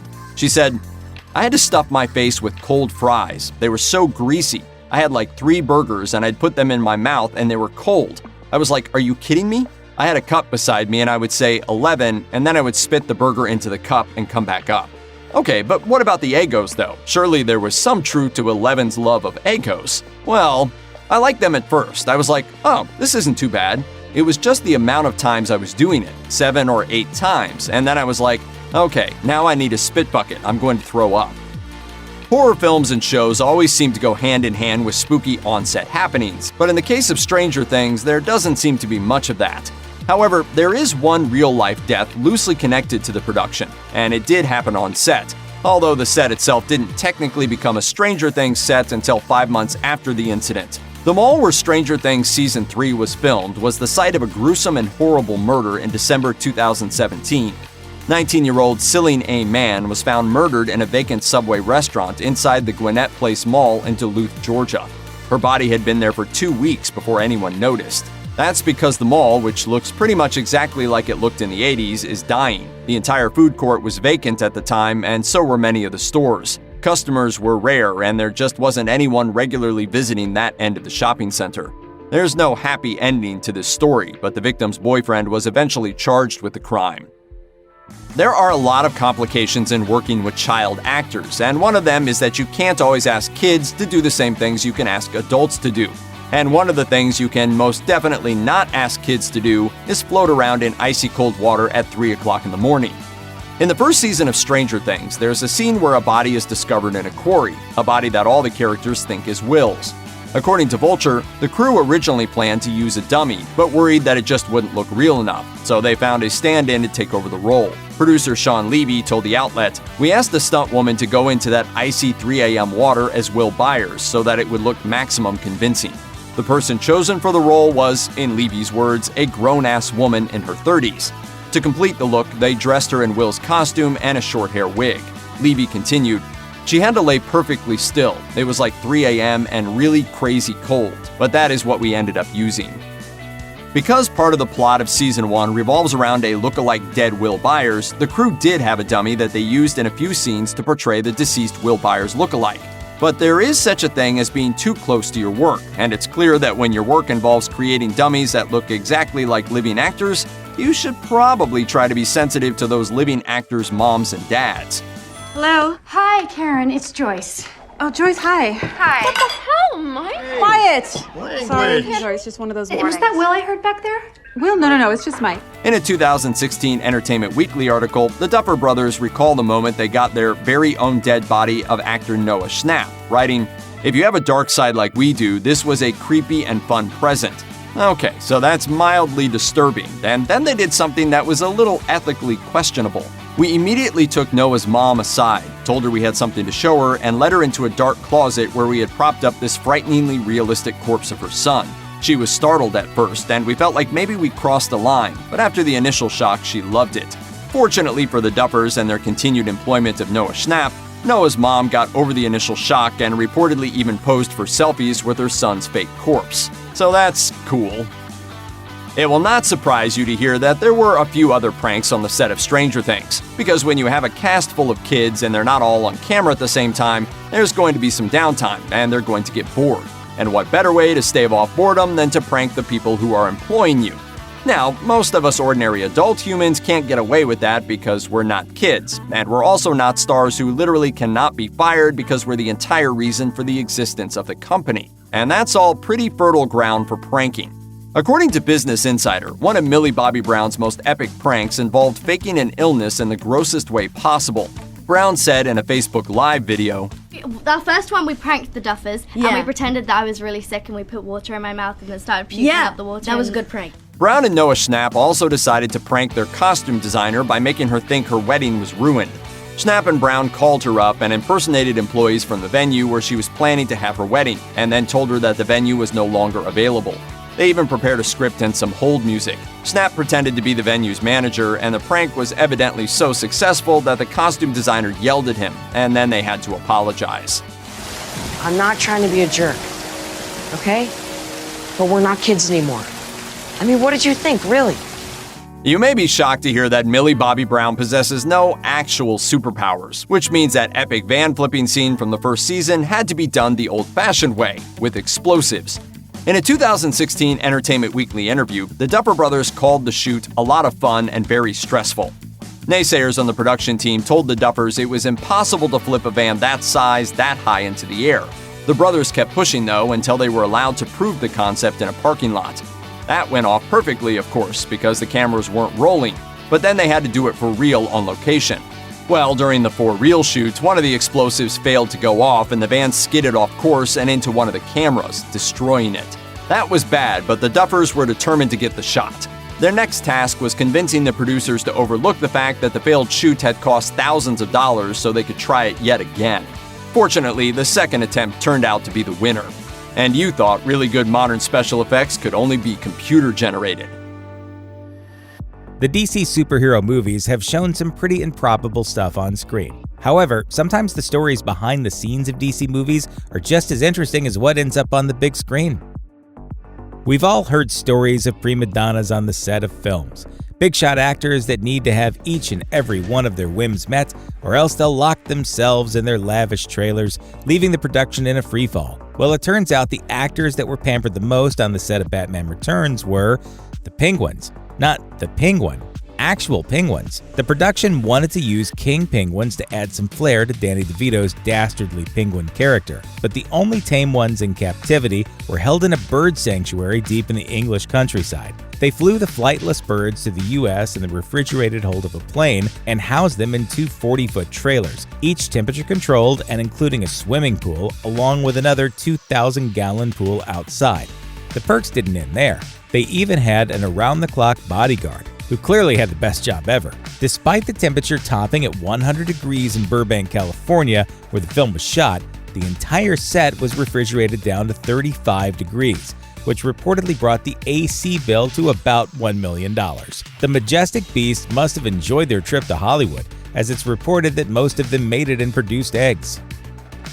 Filming big action flicks is no easy feat. Stunt teams pull off some death-defying acts, where one wrong move could mean somebody gets seriously hurt.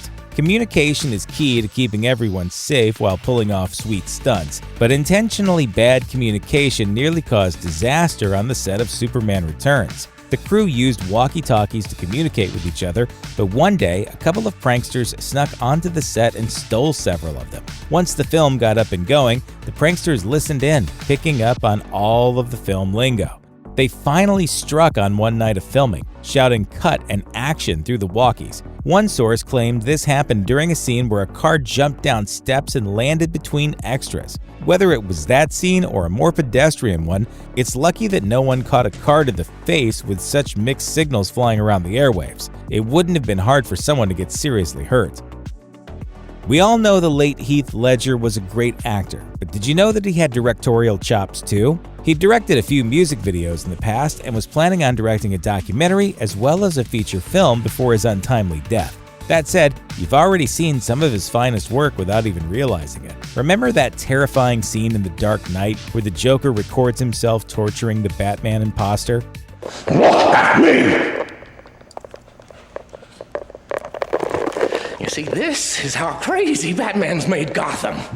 According to BuzzFeed, Ledger directed the homemade video himself under Christopher Nolan's supervision. Ledger also directed the next twisted home video from the Joker, where he forces a reporter to read a threatening statement to all of Gotham. Come nightfall, the city is mine, and anyone left here plays by my rules. With all the Batman movies over the years, there have been several different takes on the famous Batsuit. One thing seems to be universally true. They're all insanely uncomfortable. Clooney shared one particular anecdote on Inside the Actor's Studio. You're laying on a board like this, you know, and they just prop you up and you're like, I'm Batman. This seems to be a running theme with the Batman of the big screen. When Ben Affleck donned the mantle for Batman vs. Superman: Dawn of Justice, he went to both Clooney and his predecessor Christian Bale for advice on the role. Clooney gave him some advice which is apparently not repeatable, while Bale had some extremely practical advice. On The Graham Norton Show, Affleck revealed just exactly what that advice was. Make sure they put a zipper in that suit. I did 3 movies with no zipper in my outfit. So he gave me some very practical advice. The Batsuits are so infamously impractical, it's even rumored that Clooney once peed himself in his. Apparently, all the Bruce Waynes of the screen can't be as fortunate as Adam West, who got a comparatively soft fabric suit. Speaking of Batsuits, apparently you can put a price on them, and it is very, very high. Ben Affleck was so impressed with his Batsuit for his debut that he wanted to take it home with him after the film had wrapped. He revealed on a visit to Live with Kelly and Michael, I asked them, like, what about maybe taking a suit home at the end of the thing? And they were like, for $100,000, we think that. I was like, maybe I'll just take a picture.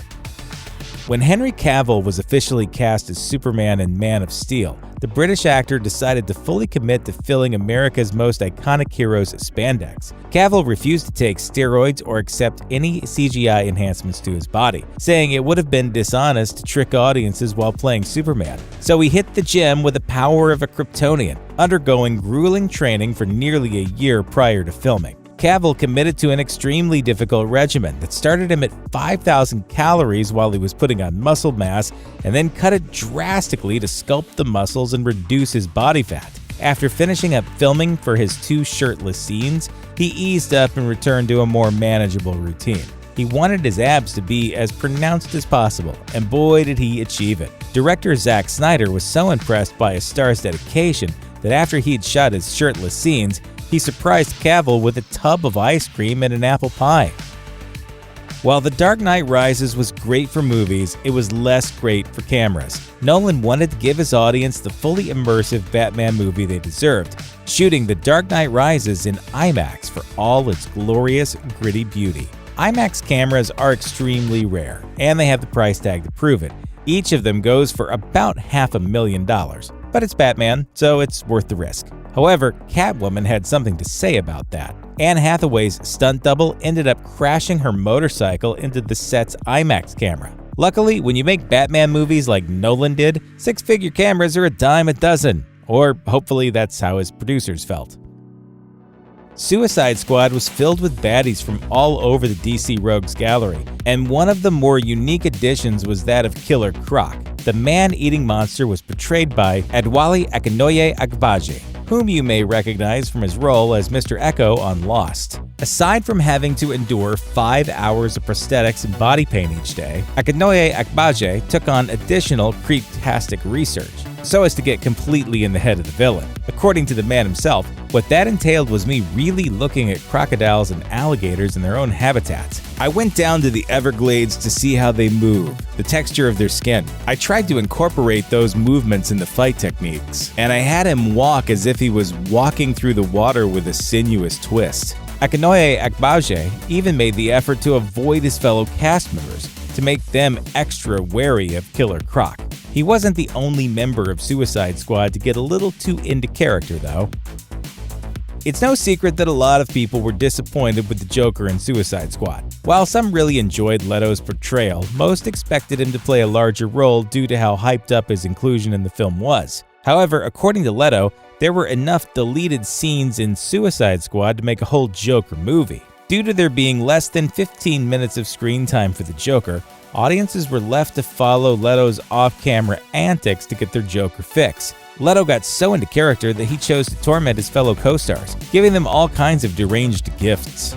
To his on-screen lover, Margot Robbie, he sent a nice love letter along with a box containing a live rat.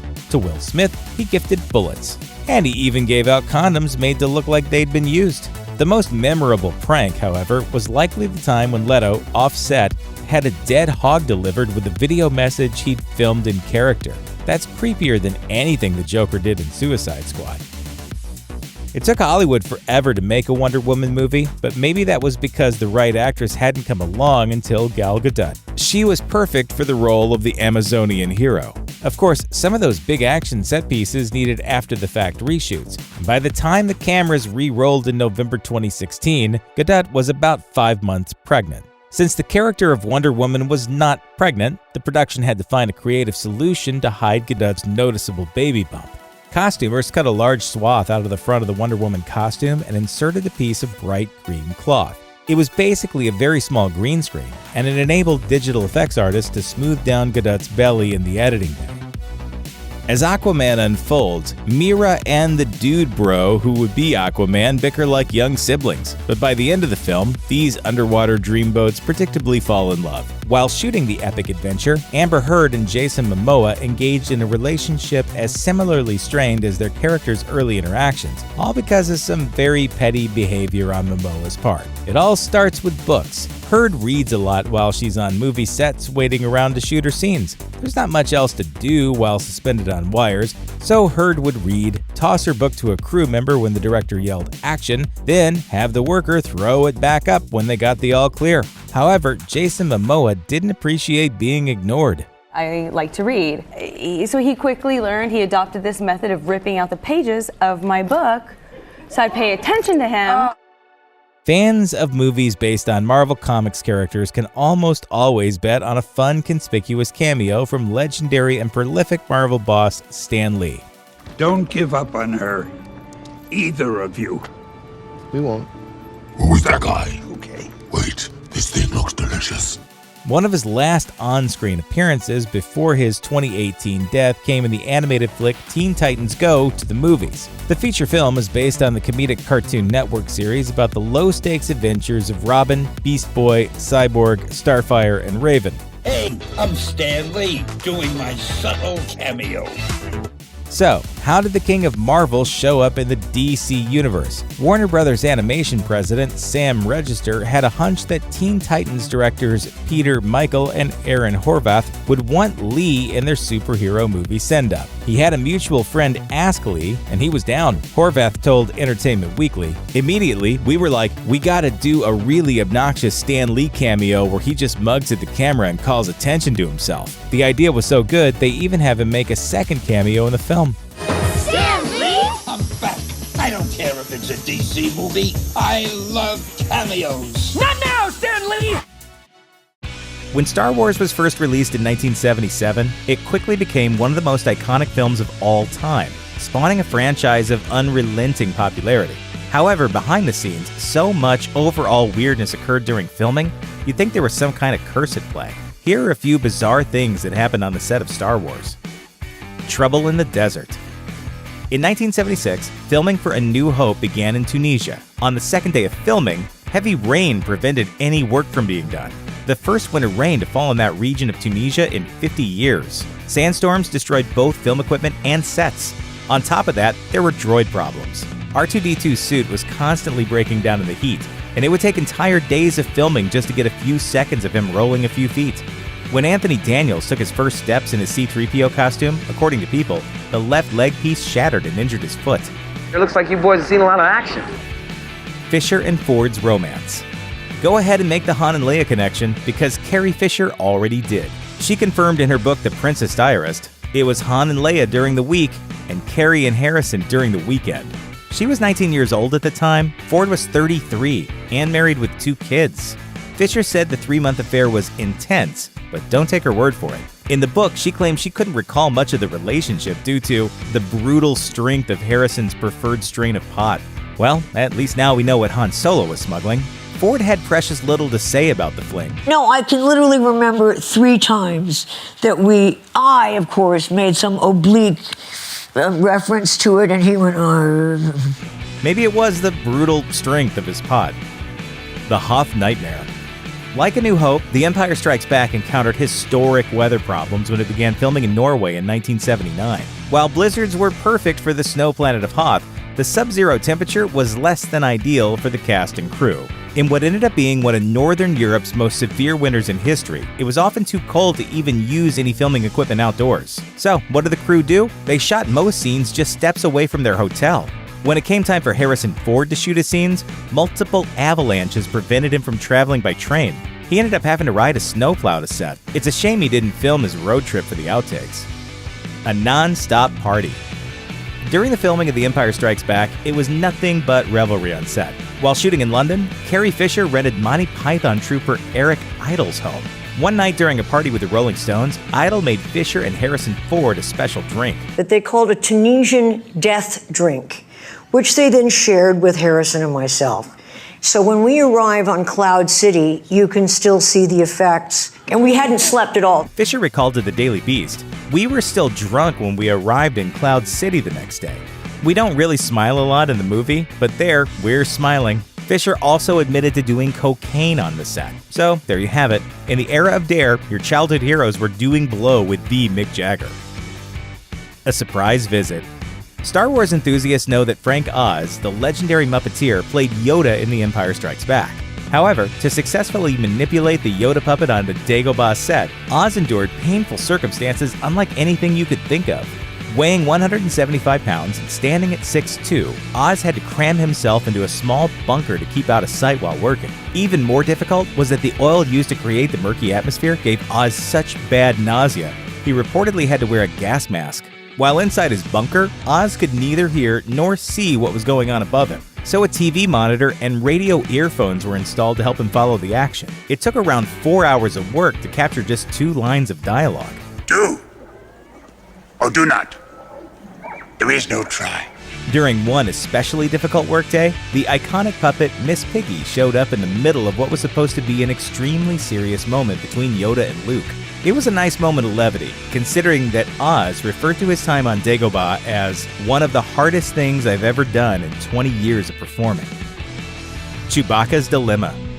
To perfectly capture the forest moon of Endor in Return of the Jedi, the crew filmed in the vast forest of the Northern California town of Crescent City. Soon, a rumor began to spread that Peter Mayhew, the actor who played Chewbacca, had to be accompanied by a group of crew members wearing brightly colored outfits for fear that he might be mistaken for the legendary Bigfoot and shot by hunters. As silly as this whole story sounds, the forests of the Pacific Northwest have been infamous for Bigfoot sightings, so it was a very real concern. For over 30 years, this story was just an outrageous rumor, until Reddit users asked Peter Mayhew, who was kind enough to confirm the rumor as fact. Ewok problems. The trouble with those wacky Ewoks in Return of the Jedi began with their costumes. The designers tried, but were unable to make the costumes' eyelids and mouths move. This gave the Ewoks sort of a wooden appearance, making them equal parts cuddly and nightmare-inducing. The actors also frequently overheated in their costumes, with one telling people in 1983, "The costumes were like saunas. The wardrobe people were constantly bringing us Gatorade." The actors created some memorable stories from their behind-the-scenes trysts as well. J.W. Rensler, who wrote The Making of Return of the Jedi, said that the Ewok performers often used their dressing rooms for secret lovemaking. A few people had funny stories about having to knock on any doors that contained private places. So now you know. The Ewok actors were getting steamy both in and out of their costumes. FBI Special Agents Fox Mulder and Dana Scully investigated some pretty strange stuff on The X-Files. But on top of all the weirdness on screen, plenty of bizarre stuff happened on the set, too. Trust us on this one. The truth is way out there. Animal wrangling is a dangerous business on the best of days, and for a show like The X-Files, it could be particularly harrowing. For example, the episode Signs and Wonders features Mulder and Scully encountering an Appalachian snake-handling church. Director Kim Manners insisted on using real rattlesnakes for the episode, according to the X-Files episode guide. In fact, 30 actual snakes were used in Signs and Wonders. While filming, a professional snake wrangler was standing by the whole time, along with medical services, just in case. And here's a buzzworthy news nugget for you. In a scene from the X-Files Fight the Future film, a bee wanders out from under Scully's collar and along her shoulder. This was achieved in a totally bizarre way. First, a bee wrangler handpicked bees that tended to walk more than fly. Then, the bee wrangler used a pheromone trail and a small fan to direct the bee where to go. The bee successfully pulled off its big scene 12 times. Great work, bee! Fans of The X-Files are certainly a passionate bunch, but one teenager really took the obsessiveness to the next level. As Den of Geek reports, this fan learned that The X-Files Fight the Future film was shooting near Bakersfield, California. It turned out they were filming the infamous bee colony scene, which features Mulder and Scully running from thousands of swarming bees.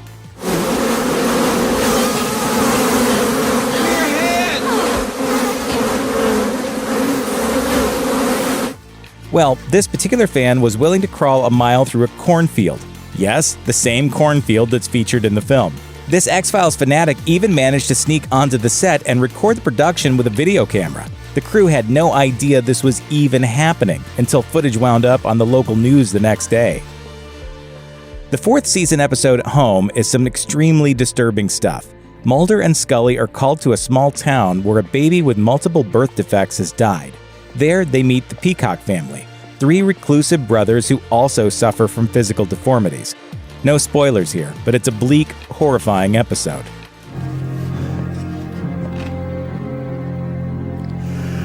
This room alone should convict him.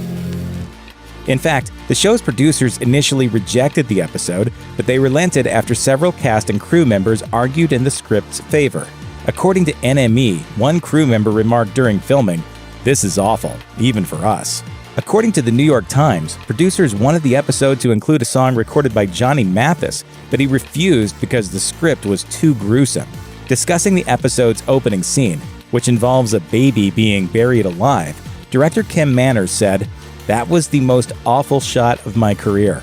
Home was the first American television episode to ever receive a TVMA rating. And after its initial broadcast in October 1996, Fox only aired Home one more time, as a Halloween special in 1999.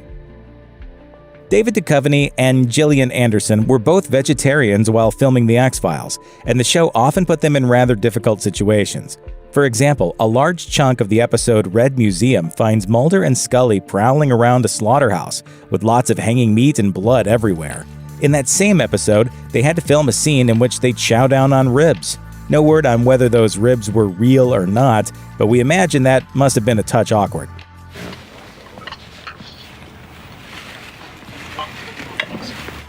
Also awkward, a bizarre scene in the Season 2 episode Humbug features Scully seemingly devouring a live cricket. Yum. Thank you. But it was all just a bit of sleight of hand. A delicious game for Scully. Nevertheless, Anderson claimed she had actually eaten the cricket, telling People in 1995, "They'd spent thousands of dollars making a fake cricket, but I'd seen this guy named Enigma who was in the show eat 200 right in front of us, so it seemed silly not to try one." But there's another shocking development from CricketGate. In a 2013 Reddit AMA, Anderson later admitted that she didn't actually eat the cricket, writing that it was a magic trick called spitting when cut. Okay, now we don't know what to believe, which is so X-Files. The cigarette-smoking man became Mulder and Scully's main foe, but that wasn't always the case. William B. Davis was cast as an extra in the show's pilot, but he was so capably sinister, producers brought him back for more episodes, as he explained to CBC in 1999. Gradually, they gave me a little more to do, and they thought, well, this is really interesting, and just slowly it built up, and the fans kind of got interested in the character. Well, they didn't call him the cigarette-smoking man because he likes to lick lollipops. The character smokes like a freight train, and he's almost never seen without a lit cigarette in his hand or in his mouth. There was just one problem, though. According to the Palm Beach Post, Davis is an ex-smoker. Apart from my own terror about it, because I was a heavy smoker, my brother, my older brother, died of lung cancer when he was 50. Davis was actually smoking real cigarettes in his earliest appearances on The X-Files. Obviously, that wasn't ideal for the actor, but it was part of the job. Davis later admitted that it nearly caused him to start smoking again. When the crew found out that he'd previously quit smoking, they let him smoke herbal cigarettes instead. Those were much easier to resist because they reportedly tasted awful. Everyone knows that most Hitchcock films are stone-cold classics, many of which are among the craziest, scariest, and darkest movies out there. But maybe that's not surprising, considering the man was pretty crazy, scary, and dark himself. Here are a few of the strangest things to have happened on the sets of Hitchcock's movies. Even among Hitchcock's many classic films, The Birds has got to be one of the most famous. But it was only in 2016 that leading lady Tippi Hedren's memoir gave the public a look into just what went on behind the scenes. For her, she wrote, making the movie was nothing short of a nightmare. The Birds was Hedren's first movie job, and she'd been offered it after Hitchcock had seen her in a commercial where she didn't even have a single line. She made an impression though, and he ordered Universal to find her so he could offer her a contract along with a pin made from gold and pearls showing a pair of birds in flight, which seems a little creepy, sure, but that's not the half of it. He'd be standing off, talking to people, carrying on a conversation, and staring at me. According to Hedren, it wasn't long after shooting started that Hitchcock came to the conclusion she was losing weight. So he did what any other obsessed fanboy would do. He sent her a basket of bread with a note that read, "Eat me." If that weren't enough, Hedren said that his hugging and touching got to the point where she finally approached his wife Alma and asked her to make it all stop. According to Hedren, Alma just walked away. After The Birds, Hedren was cast as the title character in Marnie. She says that things only got worse from there, with Hitchcock regularly grabbing her, telling her about his dreams in which she professed her undying love for him, and his promise to ruin her if she rejected him. She wrote, "It was sexual, it was perverse, and it was ugly, and I couldn't have been more shocked or repulsed." Writing about how she felt after shooting Marnie, Hedren wrote, "My soul needed to get away." Today, you can watch pretty much any movie safe in the knowledge that any animals shown on screen would have been humanely treated behind the scenes. Sadly, that's not always the case, and it certainly wasn't the case in the 60s either. Heck, back then they didn't even treat the humans right. By the time they were ready to film that iconic scene in the attic during production on The Birds, Tippi Hedren had already made it perfectly clear what she thought of Hitchcock's obsession with her. According to Hedren, that week-long shoot was one of the most traumatic experiences she ever had. Originally, it didn't seem like anything out of the ordinary, and she'd been told that they were going to use mechanical birds for the scene, but that was a lie. Hedren wrote, "Everybody lied to me, and on the Monday morning as we were going to start the scene, the assistant director came in and looked at the floor and the walls and the ceiling, then blurted out, 'The mechanical birds don't work, so we have to use real ones,' and then he ran out. When she got on set, she realized there apparently hadn't been any intention of using mechanical birds whatsoever, and that the entire attic was rigged so bird handlers could stand safely off camera and spend the next week throwing actual gulls, pigeons, and ravens at her. At one point, they tied a raven to her leg,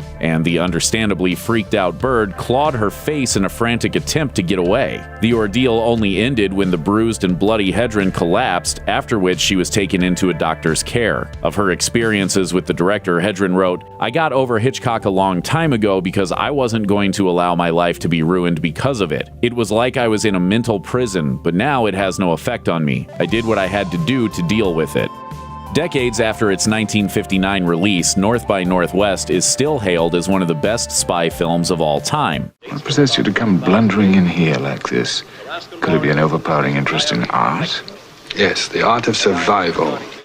It's also notable for being the very first film shot on location at the United Nations building in New York City. Kind of. It's probably not surprising that filming a movie at the UN wasn't entirely approved of at the time. But if there's one thing to know about Hitchcock, it's that he's not the type to let little things like rules and regulations get in the way of bringing his vision to the screen. Even though filming the UN building was strictly off limits, Hitchcock set up a hidden camera to get around UN security and the NYPD in order to film a shot of Cary Grant heading into the building. Filming inside the UN was right out of the question, of course, and getting a shot set up inside would have been impossible even with a hidden camera. In the end, the interior shots were done on a set, but it was a pretty authentic set for one crucial reason. Hitchcock might not have been able to film in the UN lobby, but he was able to put on his tourist disguise, recruit a photographer, and wander through the lobby taking pictures as though he were on vacation.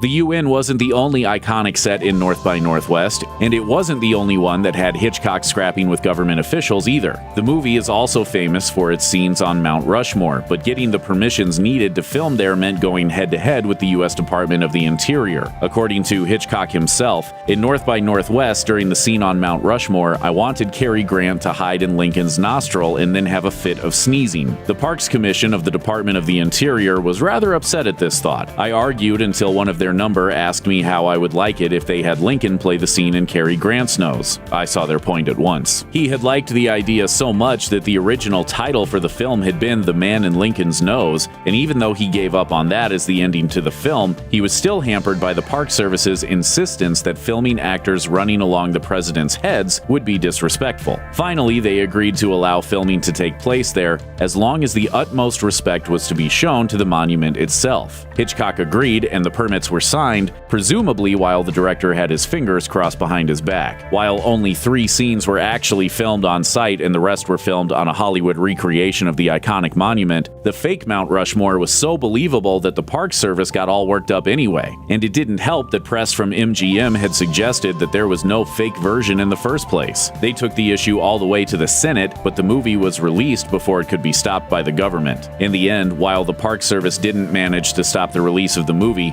they did force Hitchcock to remove a line in the credits saying they had approved the whole thing. One thing that can definitely be said for Hitchcock is that he was an absolute stickler for the little details, but nothing quite matched what he put his crew through in order to recreate a Vermont autumn for The Trouble with Harry. The idea was to film on location in a series of small towns in Vermont, but as anyone who's been to New England knows, the weather there can be unpredictable and autumn doesn't last for long. The weather became unworkable long before filming wrapped on The Trouble with Harry, so Hitchcock made a decision. By the time filming had come to an end, around half the movie had been shot on a California soundstage. In order to keep the look and feel of New England, however, the crew collected bags and bags of autumn leaves in Vermont, sent them to California, and glued them to the trees on their studio set. Just remember that the next time you think your job is monotonous.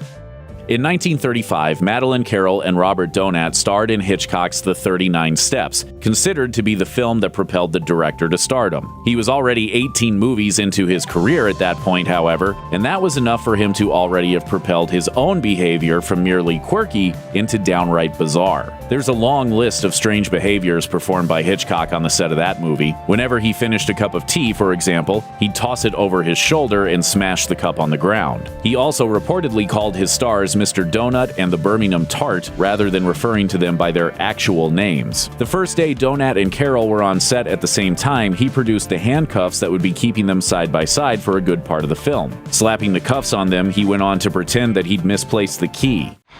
There are 20 million women in this island, and I've got to be chained to you.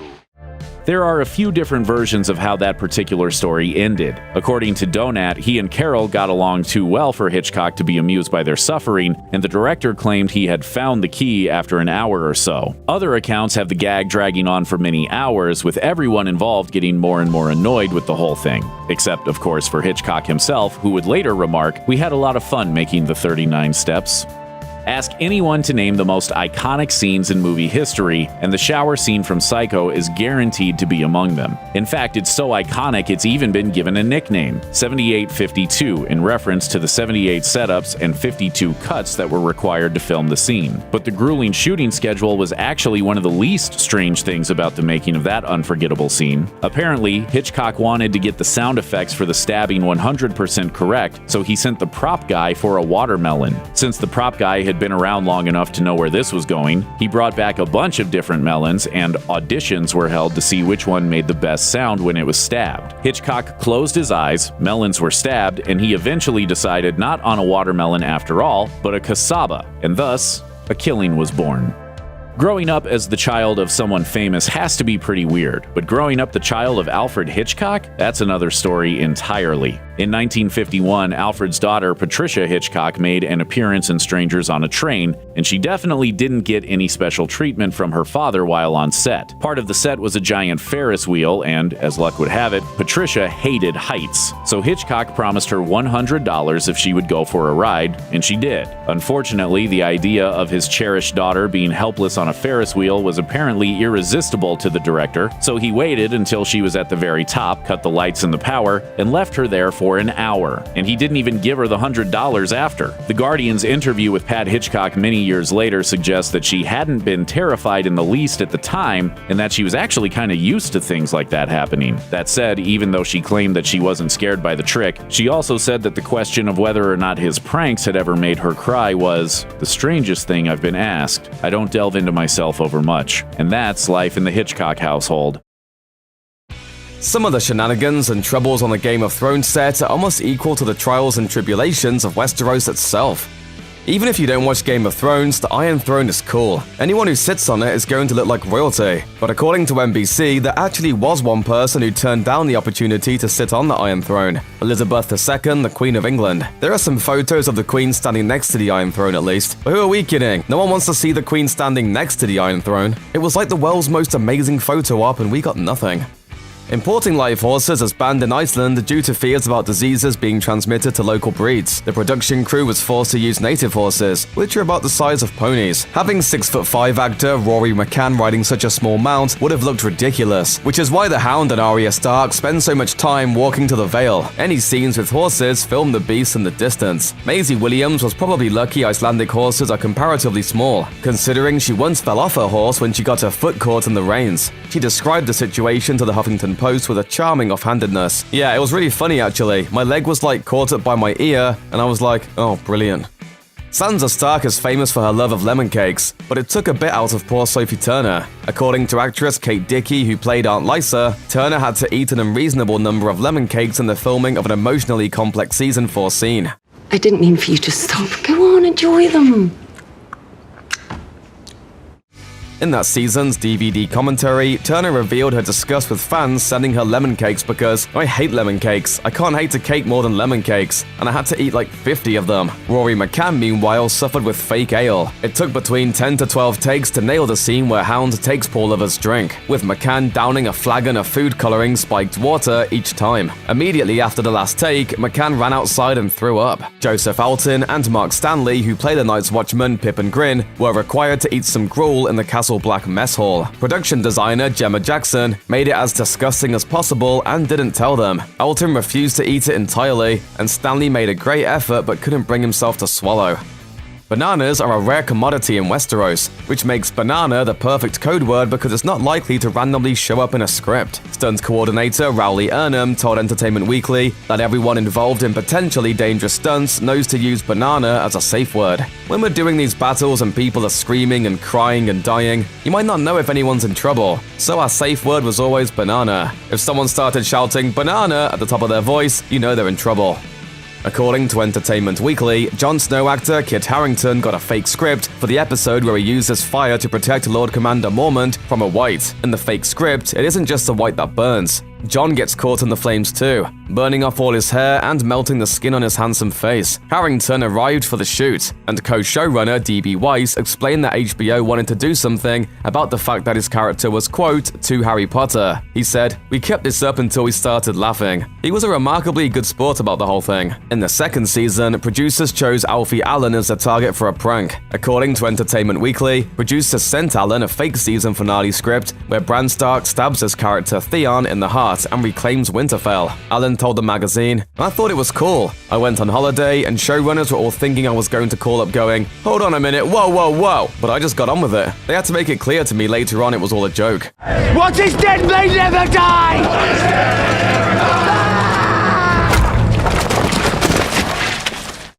In 2017, Kit Harington told Jimmy Kimmel that showrunners regularly practice deception to throw off over-enthusiastic fans who hike for miles to take set photos and hack computers to steal scripts.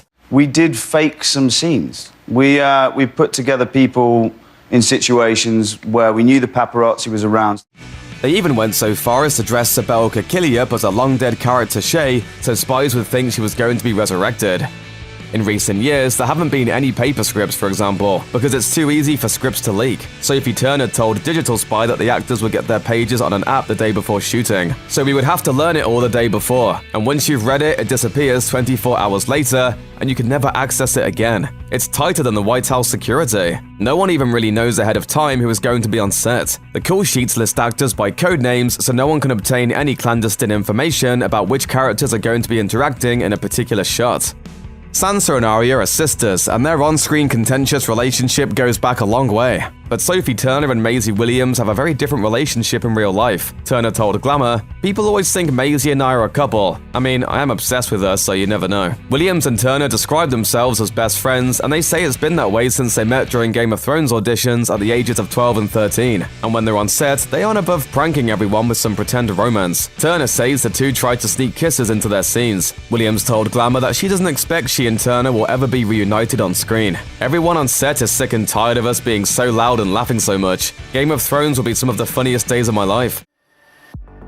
From masked menaces at the center of psychological thrillers to sinister sociopathic slasher icons, Hollywood has a weird obsession with serial slaughterers. Filmmakers just love trying their hand at sculpting the next household name in horror. But unleashing the monster lurking underneath a character's skin often means making bizarre and questionable decisions, and not just tapping Vince Vaughn for the Psycho remake. Let's take a look at some of the creepiest things that went down on the sets of serial killer movies. The Texas Chainsaw Massacre. 1974's The Texas Chainsaw Massacre changed the face of both horror and independent film. Its pseudo-documentarian narration, over-the-top brutality, and completely fabricated based on a true story claim cemented its place in the pantheon of great horror cinema. One of the film's most intense and nearly unwatchable sequences is the dinner scene. What makes it so brutal? Well, during filming, even the actors themselves were beginning to lose touch with reality. Bad news for a movie with a dude swinging around a real-life chainsaw. The scene took over a day to shoot, the set was unbearably hot, and the actors had to take Dramamine breaks to get over the smell of rancid meat. Leatherface even accidentally sliced actress Marilyn Burns' finger open on camera after a prop busted. We say Leatherface rather than actor Gunnar Hansen because at this point, the 6'4" man beneath the mask thought he was actually there to take out Burns. Yup, the screams, the deranged laughter, and the terror of that scene were as close to real as it gets. While it might have led to some truly unforgettable cinema, we're pretty sure that the cast and crew just wanted to have a few cold ones and forget that day ever happened. Zodiac. David Fincher is a notoriously difficult director to work with. While filming 2007's critically acclaimed Zodiac, he pushed his actors to new extremes, averaging a mind-boggling 70 takes per scene. With all that footage to work with, he then got sadistic delight out of torturing actors like Jake Gyllenhaal by deleting hours of said takes right in front of him, just to see if he could make him cry over it. But Gyllenhaal wasn't the only subject of Fincher's torment. The director himself reported that Robert Downey Jr. reached such extreme levels of passive aggressiveness that he left jars of his own urine around the set in protest. We're, not quite sure about the cause-effect logic of that reaction, but one thing's for sure. We don't want to tick off Robert Downey Jr. enough to find out. Gross, man. Halloween. One of the quintessential slasher films, 1978's Halloween is unique in that the villain is basically a blank slate. He's not supernatural, he never says a word, and his backstory doesn't reveal much of anything as far as motivation. He's just an extremely broken person in a bleached-out William Shatner mask getting a stab on. It's part of the horror. You can't reason with him or outthink him. You just have to keep running. Meanwhile, he lumbers just behind with his distinctive gait. That gait of his arrived purely by chance. Nick Castle was a friend of director John Carpenter and found himself just sort of hanging around on set watching his friend work. When it came time to start filming scenes with the iconic villain, Carpenter told Castle to slap on the mask and get in there because apparently he had the perfect walk. Castle seems to have a pretty good sense of humor about the whole thing, considering his close friend pretty much told him he walks like a movie monster. American Psycho. Examining it in context, American Psycho is a very strange product of a very strange time. Based on Bret Easton Ellis's novel of the same name, and filmed by feminist director Mary Herron, it pulled genuine humor out of the macabre social commentary of its source material while retaining a tasteful amount of gore. But Christian Bale's incredible performance as the charmingly dead-eyed Patrick Bateman is what really sealed the deal. A decent portion of the film sees Bateman hiring bored prostitutes, who begrudgingly render their services before meeting untimely ends. To prepare for these scenes, Bale and Herron watched a lot of adult entertainment together. That sort of employee-manager relationship should have led to a series of HR complaints, but on the American Psycho set, it merely added to the absurdity of the final product. House of Wax. Besides being the film that paid up on its advertised promise that you could watch Paris die, House of Wax is an otherwise forgettable remake of an old Vincent Price horror film. It's a shame, really, because Alicia Cuthbert really gave that film her all. In a scene where she is captured and has her mouth glued shut, she had them actually superglue her lips together. In other words, that scene where she painfully peels her mouth open? Also real. Poor Cuthbert also had trouble with the ending of the film, fighting her way out of the titular house as it burnt down. The melted wax she found herself wading through was actually a pool of peanut butter. We know what you're thinking, but no, she wasn't allergic.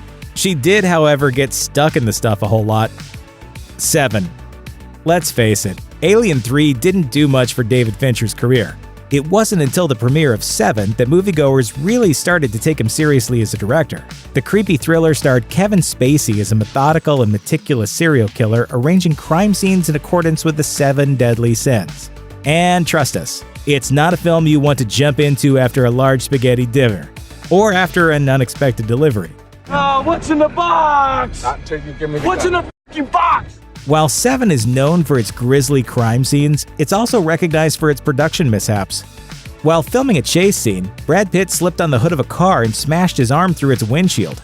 Rather than call it a day, Fincher wrote the injury into the movie, and Pitt wore his actual cast throughout the filming, keeping it off-screen in scenes that precede the injury. And then there's actor Gene Borkin, who played the corpse Greed.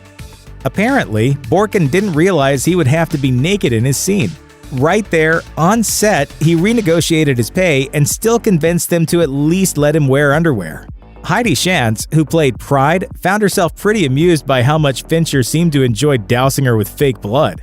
She remarked as much, and Fincher, deadpan, replied, "I have demons you can't even imagine." Damn, Fincher, you're kinda creepy.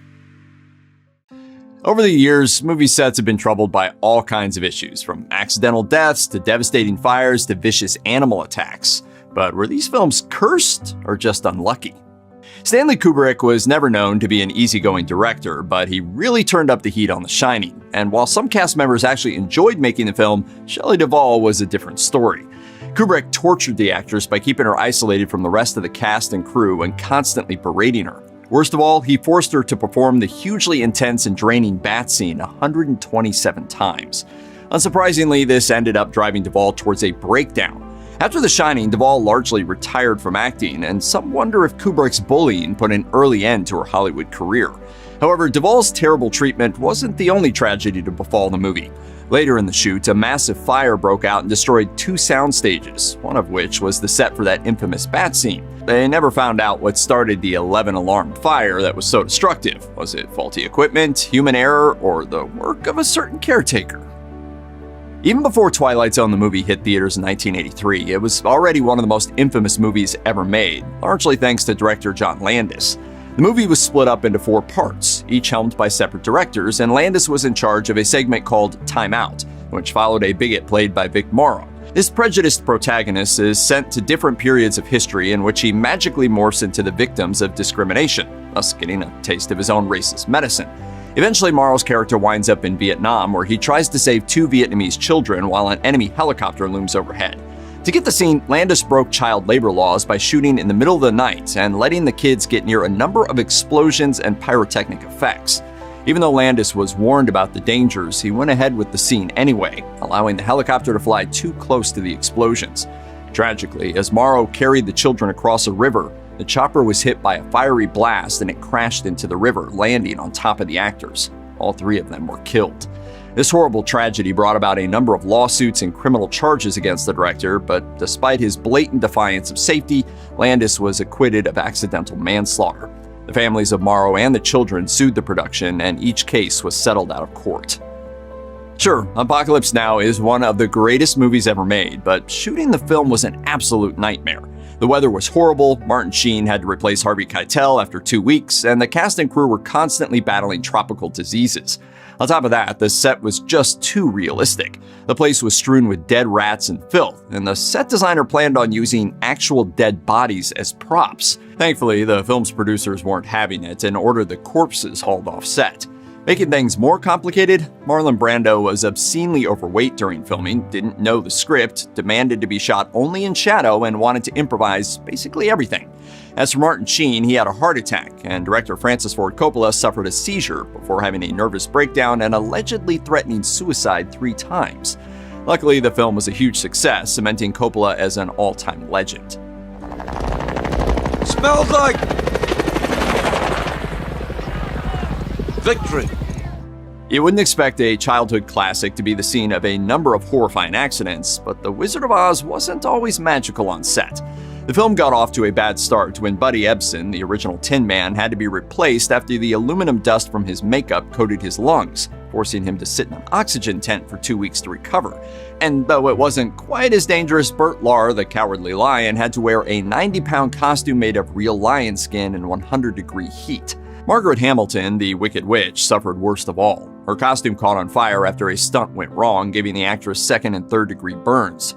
Complicating things further, her green makeup was copper-based, which could have made her injuries even worse, so it all had to be removed with alcohol before she could get proper treatment. Things got even more troublesome when Hamilton's stunt double suffered burns and scarring on her legs from a surprise explosion. Several monkeys were hurt when their flying wires snapped, and Toto was injured when an extra stepped on her paw. It's amazing anyone ever made it out of Oz at all. Looks like God did not approve of the casting of his son. Jim Caviezel played Jesus in The Passion of the Christ, and the actor ended up with a lung infection, pneumonia, and hypothermia during the shoot. His makeup gave him skin infections too, and he generally didn't enjoy having to wear a crown of thorns on his head while carrying around a 150-pound cross. But the very worst misfortune came during the Sermon on the Mount. As they were about to film the scene, Caviezel was straight up struck by lightning. He later remembered, "People started screaming, and they said I had fire on both sides of my head and had a light around me."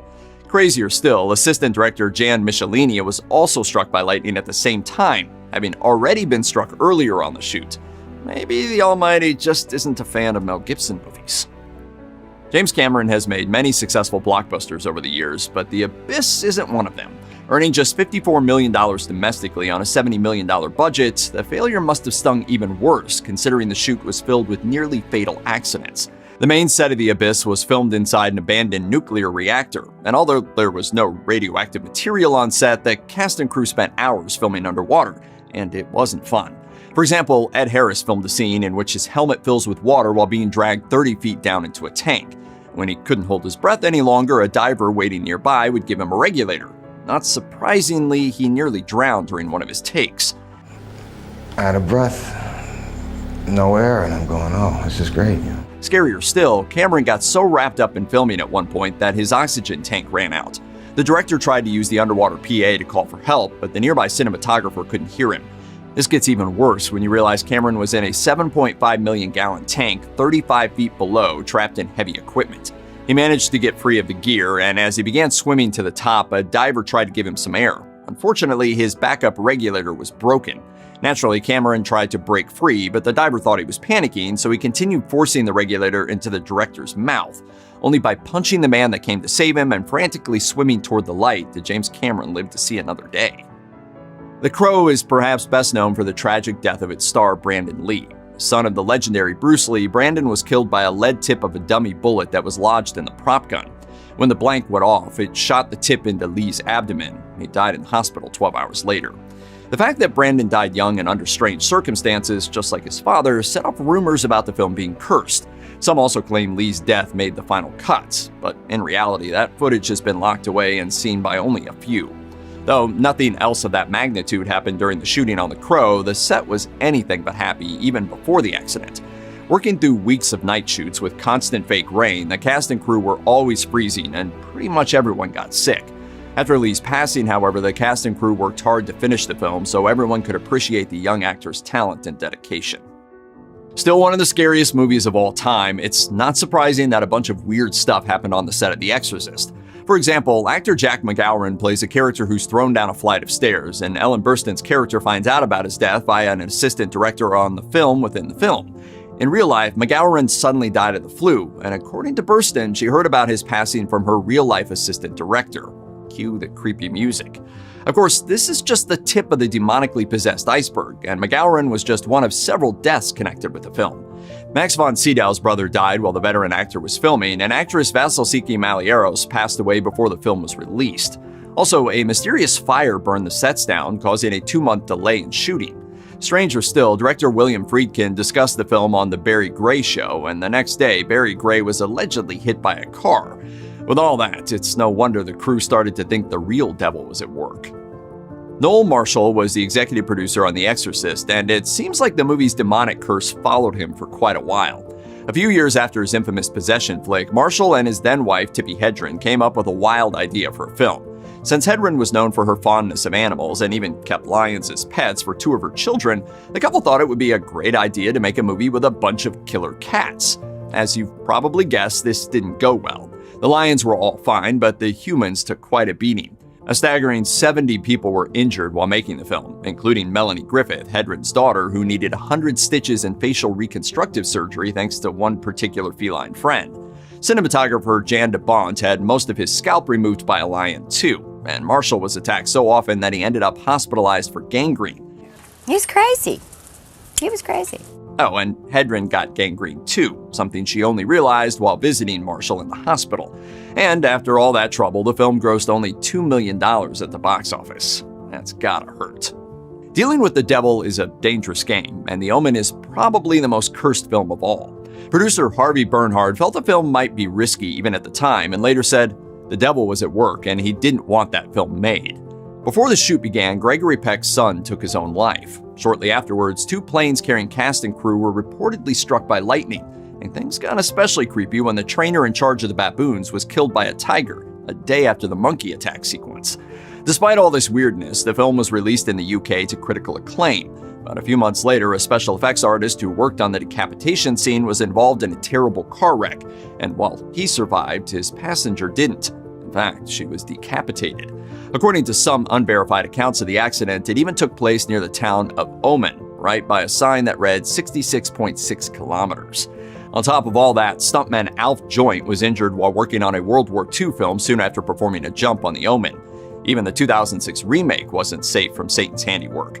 According to director John Moore, all the footage of a scene in which Damien's true nature is revealed mysteriously disappeared.